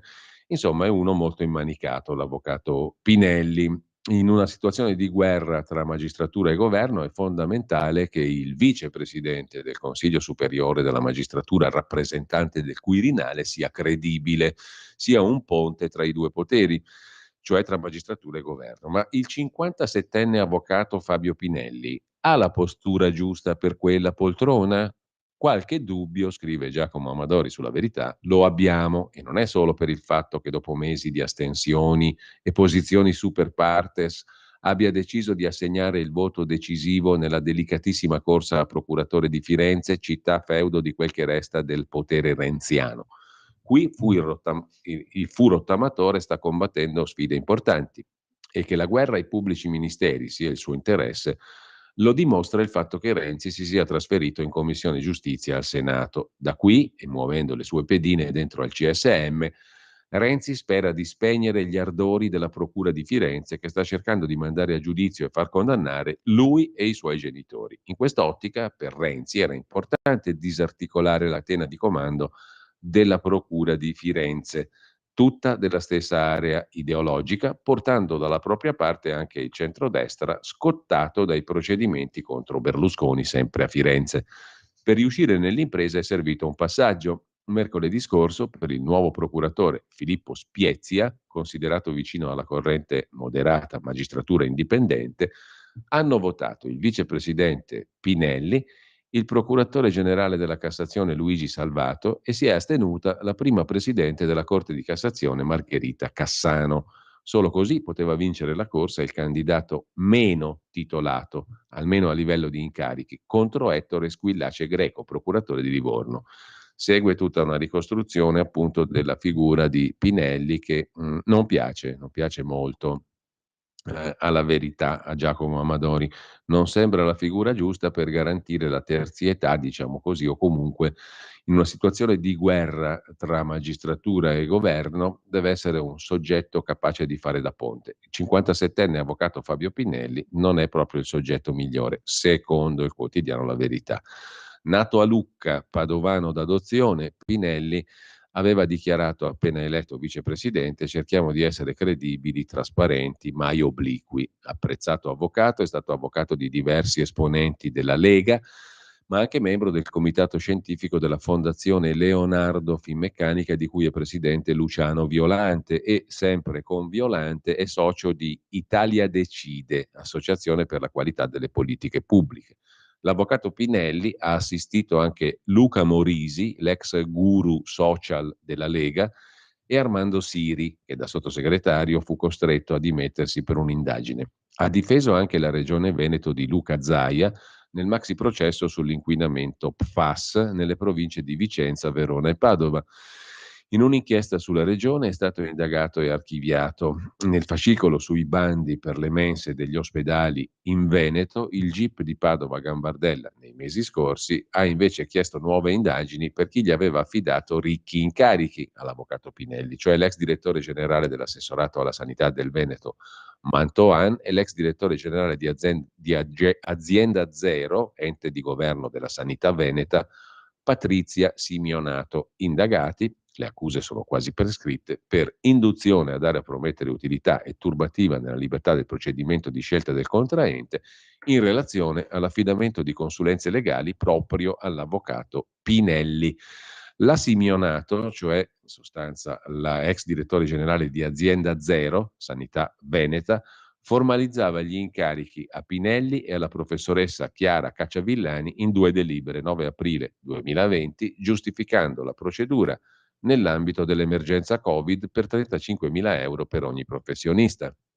Il 12 giugno di quello stesso anno, 2020, Simionato inseriva anche un incarico di servizio di supporto legale per lo studio Pinelli Avvocati per 82.000 erotti euro. A febbraio l'Espresso ha rivelato che la Guardia di Finanza avrebbe contato 21 parcelle deliberate da Azienda Zero con affidamento diretto all'avvocato Pinelli prima della fuga di notizie del 2020, di importi compresi tra 3 e 35.000 euro, a cui andrebbero aggiunte 2 fatture, settembre 19, da 95.000 e 47.000 euro. Pinelli, uno dei massimi esperti in materia, scelto per favorire risposte tempestive e informazioni inaccessibili al servizio legale interno, si era difesa la regione Veneto. La procura, pur chiedendo l'archiviazione per Pinelli, ha però trasmesso gli atti alla Corte dei Conti e al Consiglio dell'Ordine degli Avvocati di Padova, in quanto l'avvocato Pinelli, attuale vicepresidente CSM, a lui sarebbe stato affidato anche un recupero crediti di accise indebitamente versate col pagamento di un fisso e di una quota pari al 15% di quanto recuperato, parcella massima finale 465.000 euro, una pratica, quella della quota lite, che sarebbe vietata dalla legge forense. In un'intercettazione dell'8 aprile 2020, Mantoani invece, vale a dire l'ex direttore generale dell'assessorato alla sanità del Veneto, Domenico Mantoan, commenta con la Cacciavillani, cioè con altra dirigente, l'incarico affidato alla donna e al collega. Lo so cosa pensa di Fabio Finelli, ma questo qui va di moda, non so cosa dirle. Nei brogliacci si legge che lo stesso giorno Mantoan dice alla dirigente di Azienda Zero, Sanità del Veneto, Simionato, di prendere 2 numeri di protocollo, fare 2 delibere e tenerle sui 35.000 euro, così non le giustifica, eccetera, eccetera. Insomma, questo Pinelli è un avvocato molto bene ammanicato, scrive il quotidiano La Verità. Con ciò lasciamo anche La Verità con il pezzo di Fabio Amendolara che si occupa della vicenda La Russa, interrogata dai PM anche l'amica che odia La Russa. La ragazza ha convinto la presunta vittima a denunciare il figlio di La Russa, il DJ e gli spostamenti, una notte pazza, i punti oscuri, a pagina 7 della Verità di oggi. La NATO è, abbiamo già visto prima, Berlusconi ricordato da Marcello Veneziani, la Venezi che non deve suonare l'inno a Roma in quel di Lucca, e poi le TV che si spostano ancora più a sinistra.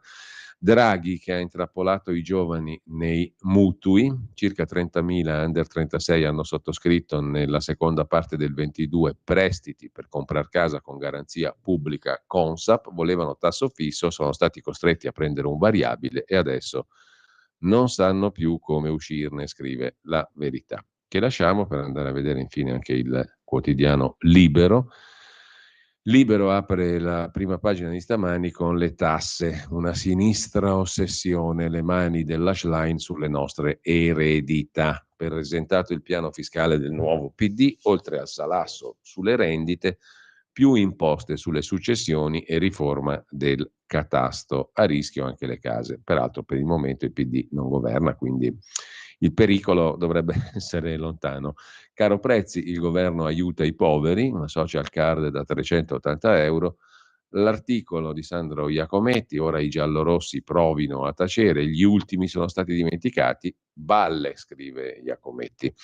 E la foto di Sigfrido Ranucci, conduttore di Report, in Rai si può criticare solo la destra, il fango di Report va bene, i dubbi sui giudici no.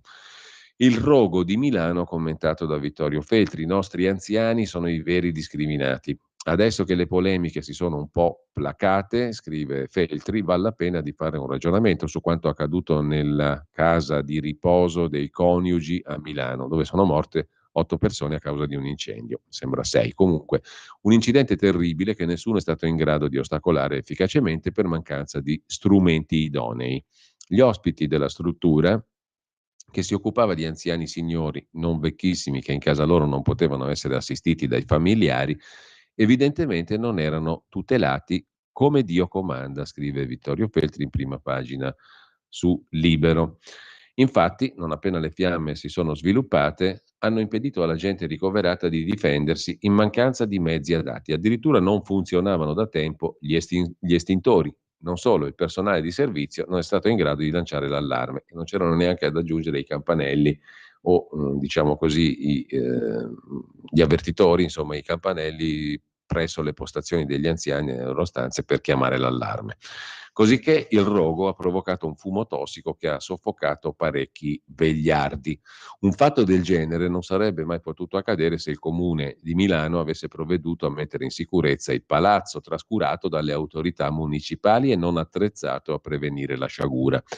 L'autorità giudiziaria ha aperto un'inchiesta, ci vorrà un po' di tempo, ma non serve una grande intelligenza per capire che il sindaco Sala e i suoi più stretti collaboratori hanno colpevolmente trascurato di attrezzare la casa dei coniugi delle difese necessarie affinché un eventuale incendio non potesse provocare una strage. Immagino che il sindaco dovrà rispondere. Speriamo che la magistratura, impegnata a difendere la propria autonomia, sia pronta a far giustizia. La mia impressione, conclude Feltri, è che tutti i ricoveri italiani e non solo milanesi siano trattati male.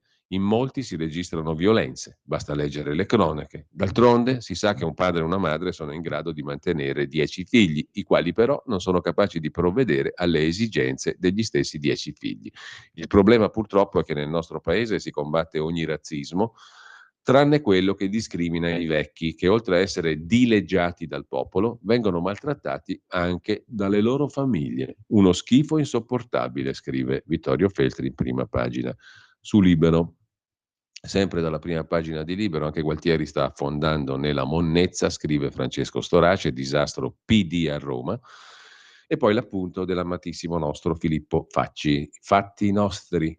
Magistrati e giornalisti, scrive Facci, dovranno inserire tra i corsi di aggiornamento anche la conoscenza delle droghe. E non è vero che sia questione farmacologica, è sempre stato così. Le sostanze ricreative nascono tutte come farmaci.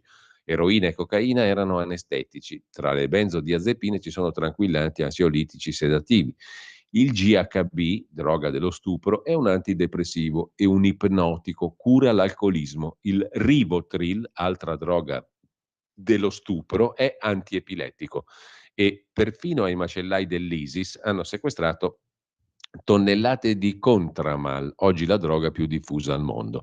Poi ci sono sostanze euforizzanti che danno energia, resistenza, lucidità. È un altro mondo, nessuno che le assuma può dirsi vulnerabile. Le SS erano invincibili col Pervitin, un'anfetamina che fece conquistare un 8000 all'alpinista Hermann Bull.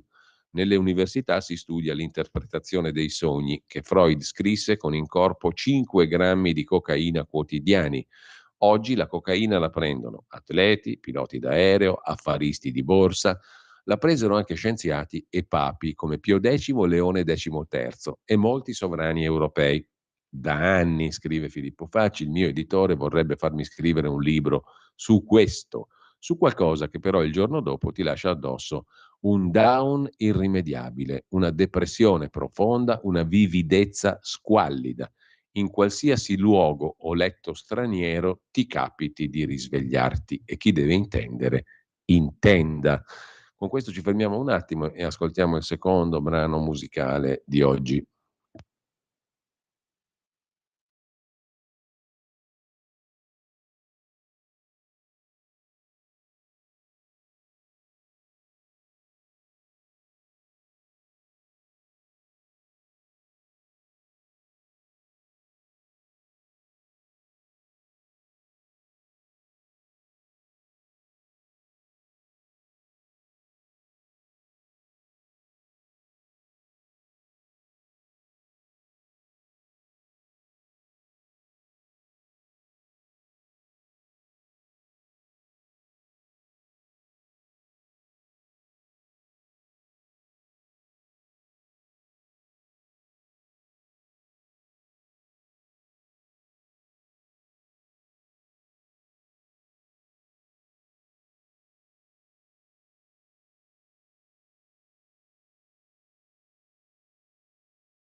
Questo era sempre Liszt, questa era Liebestraum, suonata sempre dall'interprete di oggi, del calendario musicale, Van Cliburn. A te la linea, Giulio Cainarca.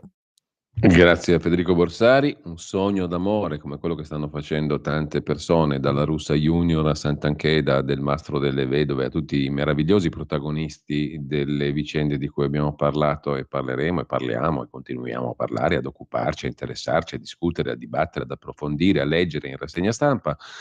A proposito, andiamo al Quotidiano di Sicilia. Carlo Alberto Tregua, il direttore fondatore, si occupa delle bombe a grappolo, escalation sbagliata, no a Stati Uniti, Russia e Ucraina. E poi la questione che riguarda l'isola, il turismo congressuale nazionale cresce, ma quello di Sud e Isole resta inchiodato. Sfruttare il PNRR per realizzare nuove strutture e attrarre i grandi meeting italiani e non solo nella splendida Sicilia, il ministro Fitto che sbotta sul PNRR, basta con le polemiche inutili, migranti che sbarcano senza sosta a Lampedusa, Transeat, e poi a pagina 4 il sostegno al reddito, arriva la carta dedicata a te, con tutte le illustrazioni dei particolari del caso a pagina 4 appunto del Quotidiano di Sicilia. A pagina 5 una pagina di pubblica utilità, vacanze, come difendersi da truffe e raggiri, siti internet, phishing, offerte telefoniche non richieste,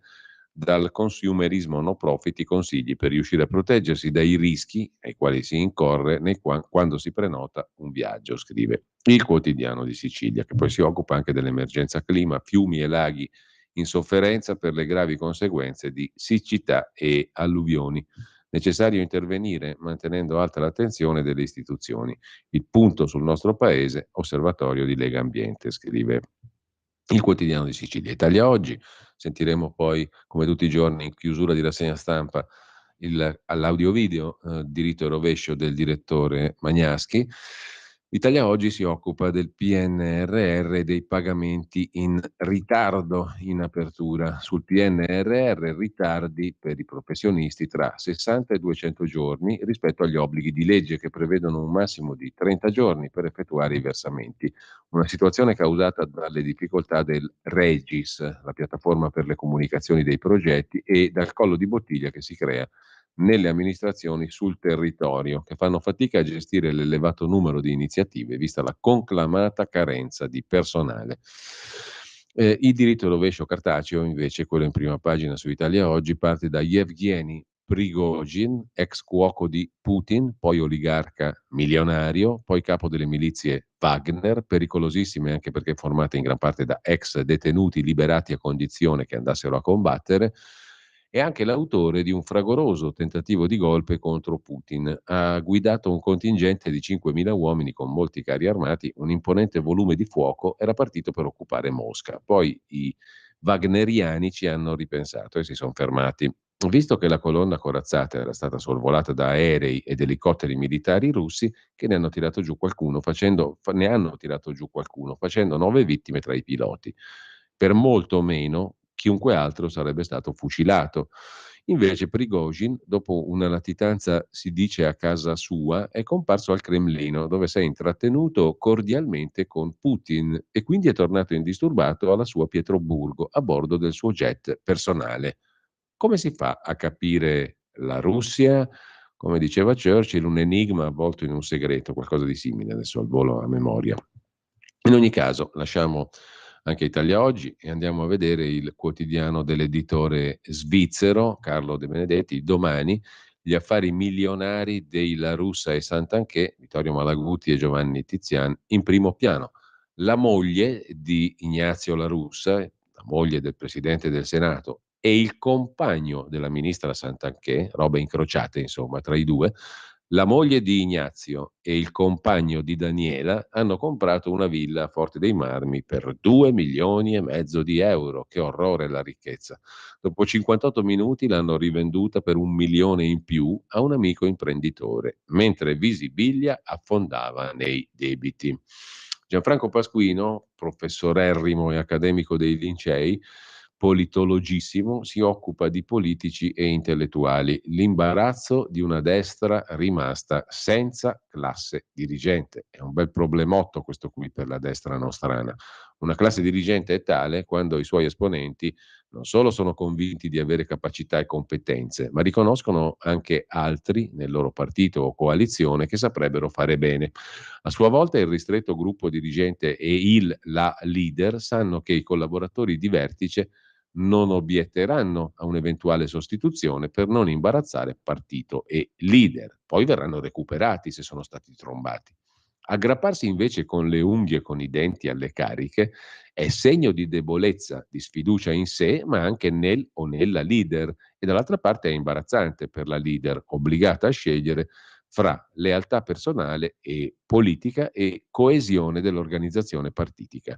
Sono davvero così pochi e di rango inferiore gli esponenti di Fratelli d'Italia in grado di sostituire la ministra Santanchè e il sottosegretario del Mastro delle Vedove? Si chiede sul quotidiano dell'editore svizzero il professor Gianfranco Pasquino, che lasciamo per andare al Messaggero di Roma. Qui c'è in primo piano l'autonomia e la mossa di Fratelli d'Italia. La scuola deve restare statale. La Magna Card è il bel titolo invece efficace perlomeno del quotidiano comunista Il Manifesto. Dopo il reddito di cittadinanza tagliato e l'assegno di inclusione ridotto, ecco che arriva Dedicata a te, la carta anti-inflazione per fare la spesa da poveri. Vale €1 al giorno, sarà per pochi, è un gioco delle tre carte. C'è il cognato del Premier in prima pagina a illustrarla, cioè il Ministro dell'Agricoltura, Lollobrigida. Lasciamo anche Il Manifesto, un'occhiatina pure al Foglio, non fa male. La NATO che vince ancora contro Putin, ma non è abbastanza. E poi ancora parla Lollobrigida, il citato cognato, dai PM uno scadenzario sospetto perché siamo gli eredi di Berlusconi. Meloni tace, il superministro attacca la magistratura. Troppe inchieste di fila contro di noi. Ma il caso Santanchè sta agitando le acque anche dentro Fratelli d'Italia. Qualcuno vorrebbe scaricare la ministra Santanchè, scrive il Foglio. Urbano Cairo live.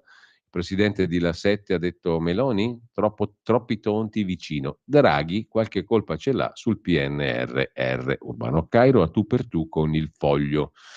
È tutto vero, come il titolo della sua gazzetta. Hotel Four Seasons, Bar Bancone, Faraone Cairo. Cosa ne pensa di Giorgia Meloni? Bravissima, veloce, però ha intorno dei tonti che le creano troppi problemi.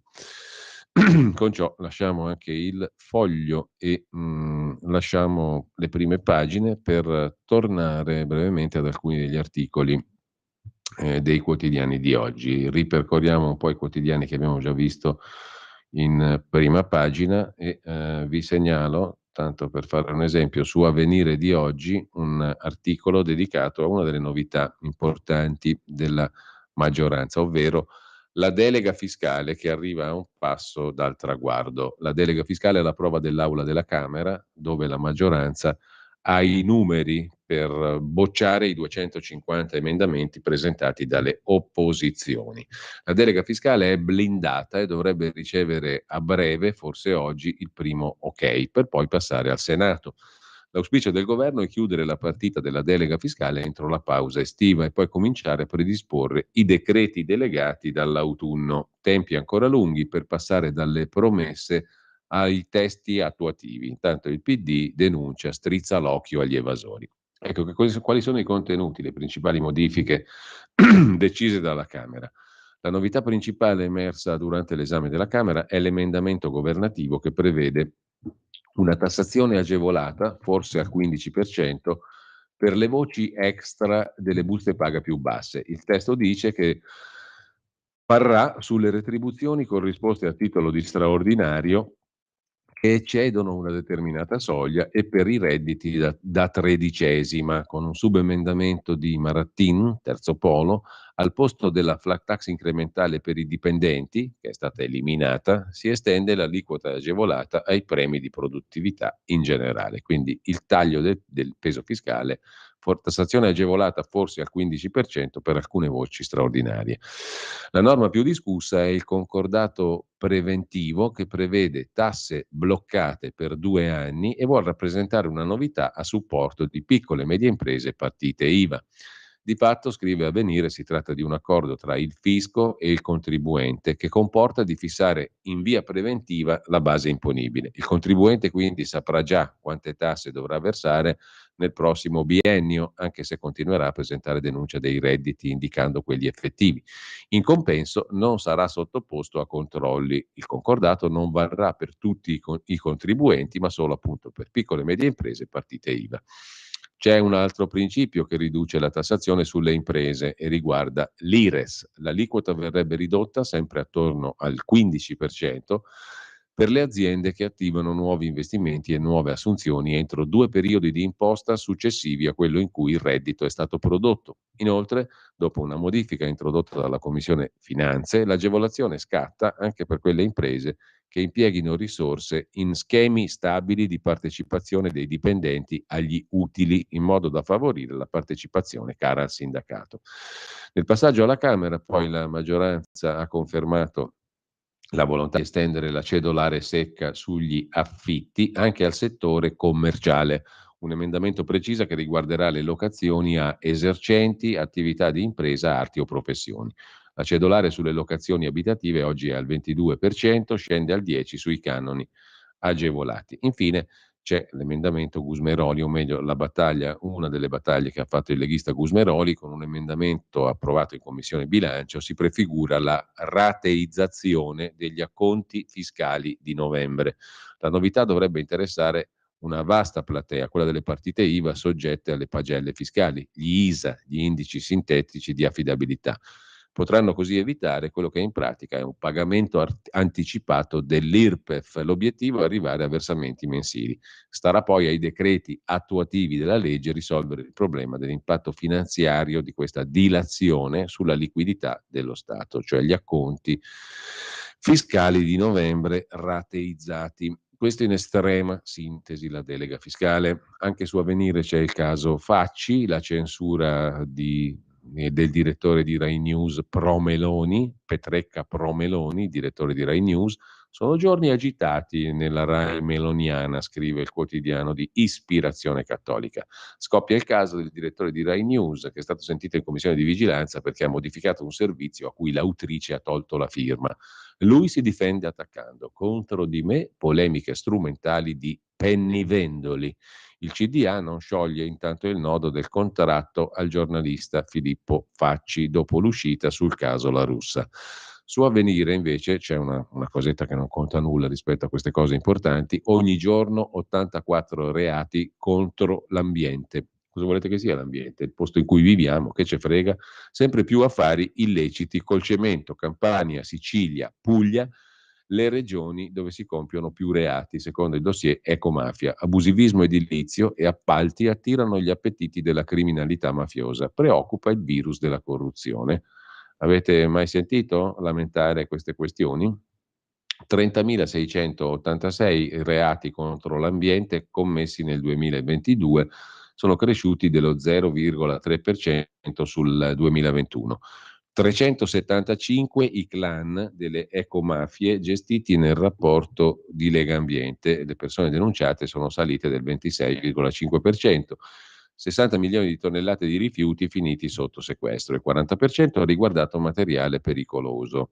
Qui bisogna citare l'opera da tutti dimenticata di Maurizio Bolognetti su queste questioni, una persona che seriamente si è dedicata a questi temi. Potete leggere i suoi libri, andate sulla pagina Facebook di Maurizio Bolognetti e vi aggiornate su tutto ciò che ha fatto e fa. Intanto da Avvenire vi segnalo anche una bella intervista ad Anna Maria Barrile, che dal giugno 22 è direttore generale di Confagricoltura. È una rubrica sulla prima donna che si intitola così su Avvenire, oggi a pagina 15. Donne che ce l'hanno fatta, che hanno raggiunto traguardi mai raggiunti. È una serie estiva con la quale il quotidiano cattolico presenta il percorso di alcune protagoniste donne della scena italiana. Si inizia appunto la serie con Anna Maria Barrile, direttrice della Confagricoltura. È l'ora di vincere la sindrome dell'impostore e la paura di non farcela. La nostra forza è ascoltare, saper decidere. Sempre su Avvenire, poi vi segnalo anche per la pagina di cultura Agorà Una interessante conversazione con Stanley Fish, uno degli accademici più discussi e influenti degli Stati Uniti. Nato nel 1938 a Providence come Cormac McCarthy, da famiglia ebraica, critico letterario, professore di legge alla Yeshiva University di New York e alla Florida International University di Miami, commentatore fino al 2013 del New York Times, nel corso di 60 anni si è occupato di Milton e dell'effetto di redenzione che l'opera di Milton, Il Paradiso Perduto, ha sul lettore. Si è occupato di linguistica, di religione, di politica universitaria, del primo emendamento della Costituzione americana, delle post-verità di Donald Trump e anche di intelligenza artificiale. Rimproverato da Martha Nussbaum per soggettivismo radicale, assertore del valore intrinseco delle discipline umanistiche, Fish si inserisce nella propaggine del postmodernismo. Insomma, un professorone, un intellettuale di quelli grossi, scrive Avvenire. L'intelligenza artificiale ha un senso, dice il professor Fish, se glielo diamo noi. Per il critico statunitense, un acuto lettore del Paradiso Perduto di Milton, un testo prodotto da un programma di intelligenza artificiale è solo un incidente statistico, non ha significato di per sé. Il senso comunque glielo diamo sempre noi umani, con il nostro cervello, dice il professor Fish. Adesso ve l'ho fatta troppo corta, però l'articolo è molto interessante. Nella pagina di cultura Agorà di Avvenire. Andiamo rapidi, sul Corriere della Sera potete trovare, se ne avete voglia, a pagina 6, come è stato modificato il pernacchione europeo, il PNRR, dagli asili nido all'idrogeno, le 10 modifiche del governo. Fitto si intende con l'Unione Europea, cosa cambia? Il progetto Cinecittà, l'economia spaziale, il piano asili e scuole d'infanzia, il rinnovo del parco ferroviario, l'idrogeno per i treni, l'ecobonus, la rete di ricariche elettriche, l'idrogeno nell'industria, il terzo settore nel mezzogiorno e la creazione di imprese rosa, cioè donne. Il signor Nardella, sindaco di Firenze, coordinatore ANCI Città Metropolitane, ha timori sulla quarta rata del piano, mentre ci sono 19 miliardi di fondi, sempre PNRR, il pernacchio europeo, appesi all'autocertificazione sui posti letto per gli studenti. Di questa roba complicata si occupa in guisa di retroscena Federico Fubini sul Corriere della Sera. La discussione con Bruxelles, l'interpretazione di una clausola, insomma, roba noiosissima che potete ampiamente leggere a pagina esattamente 7 del Corriere di oggi. Sulla giustizia ci sono 2 articoli, ci racconta il quirinalista Marzio Breda, sempre sul Corriere. 2 articoletti della riforma Nordio suscitano i dubbi di Sua Eccellenza il Presidente della Repubblica, nonché Presidente del Ciechi Sordi e Muti, del CSM. Sono i 2 articoletti sull'abuso d'ufficio e il traffico di influenze, che possono portare anche possibili attriti con l'Unione Europea. Il Capo dello Stato firmerà come atto dovuto l'autorizzazione a presentare alle Camere il disegno di legge Nordio sulla giustizia. Solo poi, se il testo sarà approvato, il Presidente dovrà vagliarlo, così racconta il Corriere della Sera, che dedica una pagina alla ragazza del caso La Russa, umiliata da chi mi colpevolizza, si dice la 22enne, che conferma le accuse ai pubblici ministeri. Una donna non deve aver paura di vivere la sua vita, ha detto la ragazza 22enne che ha denunciato l'ultimogenito di La Russa. Consenso sessuale è la parola del giorno per il Corriere della Sera. Che cos'è? È la comunicazione chiara e condivisa con un partner del desiderio di attuare pratiche sessuali.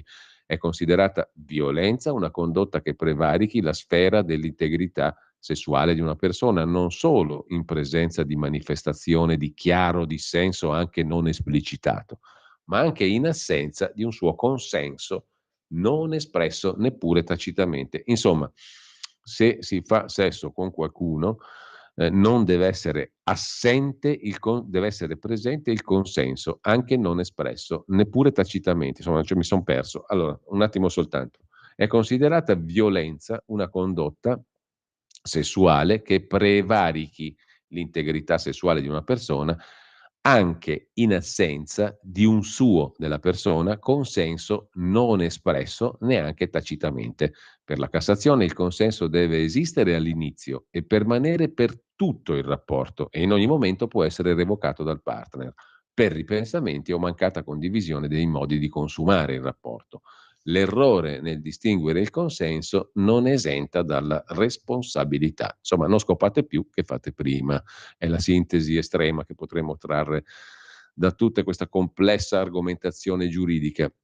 Mentre la quarta testimone dice: quella sera c'ero anch'io, conosco Leonardo, ma non siamo tutti amici e la droga si sa che non è difficile procurarsela e fin qui ci arrivavamo anche noi. C'è poi tutta una paginata dedicata sempre dai cronisti giudiziari del Corriere della Sera ai litigi in strada, gli insulti, gli ammonimenti, cioè la guerra tra il signor Filippo Facci e la sua ex compagna. E la RAI intanto prende tempo sulla collaborazione del Facci medesimo.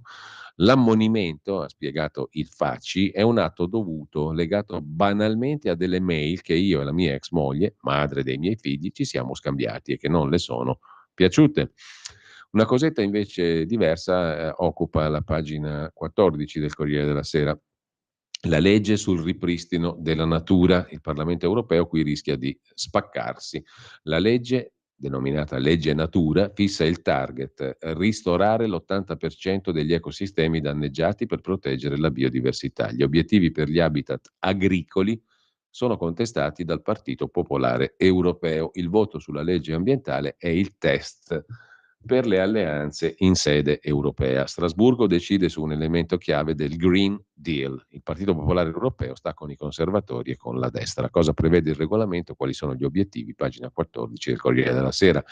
E sempre sul Corriere chiudiamo con Isabel Díaz Ayuso, la presidenta della Comunità di Madrid, volto forte del Partito Popolare. Vox, il partito di destra, sbaglia sulle donne, ma senza la maggioranza dovremo fare un accordo. Il Giornale invece sottolinea la mediazione di Salvini, che interverrà a beneficio di tutti gli italiani, oggi ricevendo i vertici sindacali per evitare troppi scioperi nel periodo estivo vacanziero. Faremo di tutto senza discutere il diritto di sciopero. Spero si trovi un accordo, altrimenti difenderò, ha detto Salvini, il diritto alla mobilità. C'è un articolo su Milano, la crociata di Beppe Sala, sul Giornale di oggi: 0 auto nella città dei ricchi, aumentano area C e i costi per la sosta. Poi a un certo punto nell'area interna della città bisognerà sostare per un massimo di 2 ore, perché sennò diventa sosta parassitaria, ha detto il sindaco Sala. Al comune 20 milioni di euro in più.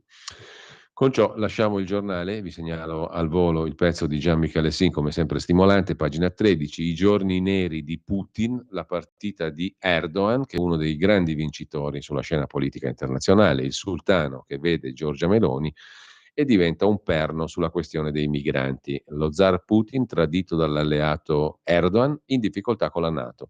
La Turchia incassa F-16 e credito con Stati Uniti e Unione Europea. Ricatto a Mosca sul Bosforo e sui Dardanelli, invito ad Ankara per Giorgia Meloni, bilaterale con Roma. Italia, Turchia, sul tavolo che investimenti, settore industria e difesa, interscambio 30 miliardi.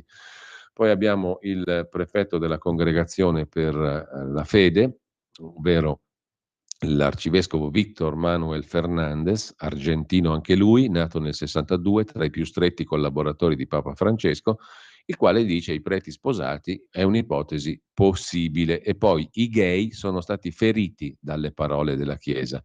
Bene il voto delle donne al sinodo dei vescovi. L'Occidente è indifferente alla religione? No, nascono sempre nuove forme di spiritualità e di fede, dice il prefetto dell'ex Sant'Uffizio. A Seregno agguato in stile mafioso, la Brianza riscopre il terrore, un pregiudicato tallonato da un furgone, 10 colpi in pieno giorno, 2 a segno.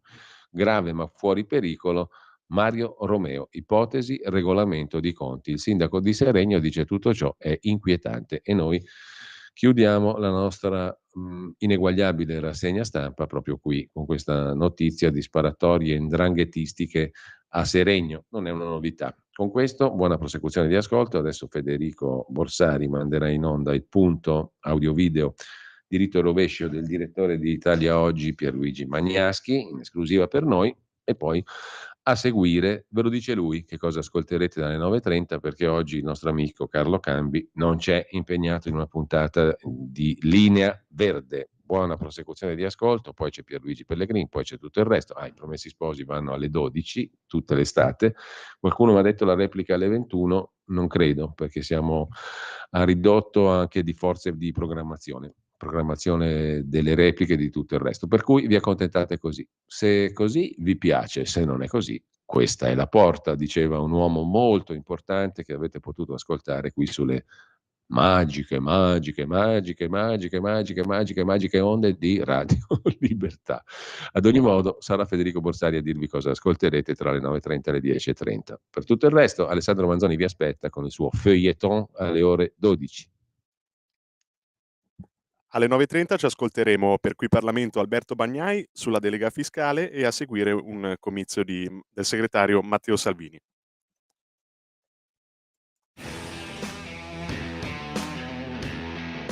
La riforma della giustizia era pronta prima delle elezioni, infatti faceva parte del programma elettorale del centrodestra, ma addirittura era stata studiata per almeno 10 anni dall'attuale ministro della giustizia Nordio, non a caso ex magistrato. Allora, se la riforma era pronta 7 mesi fa, perché non è stata varata nel frattempo? Perché, dice Meloni, c'erano altri problemi da affrontare, uno era quello dell'Europa, l'altro delle sanzioni, la guerra in Ucraina e via dicendo. Sta di fatto che adesso la riforma è arrivata a buon punto di marcia perché il Consiglio dei Ministri ne ha approvato il testo, il quale testo adesso deve essere firmato dal Presidente della Repubblica Mattarella e c'è qualcuno che spera che Mattarella non lo firmi. Questo qualcuno è sicuramente un illuso perché non si rende conto che Mattarella non si opporrà mai a che un disegno di legge arrivi in Parlamento, che è la sede dove le leggi vengono approvate. Quindi questo disegno di legge approderà al Senato, che è la Camera Alta che lo analizzerà per primo. Sulla carta c'è una maggioranza in grado di approvarlo, però la battaglia sarà lunga, difficile e sicuramente arroventata. È stata salutata come una notizia positiva il fatto che Renzi e Calenda si aggiungono al centrodestra, ma c'è chi si domanda: basteranno a far fronte a coloro che nel centrodestra remeranno contro?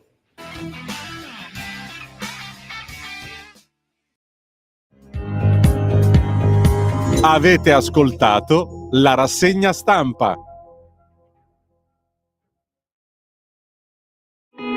In quanti ti promettono trasparenza, ma alla fine ti ritrovi sempre con la bocca chiusa e non puoi dire quello che pensi. Radio Libertà non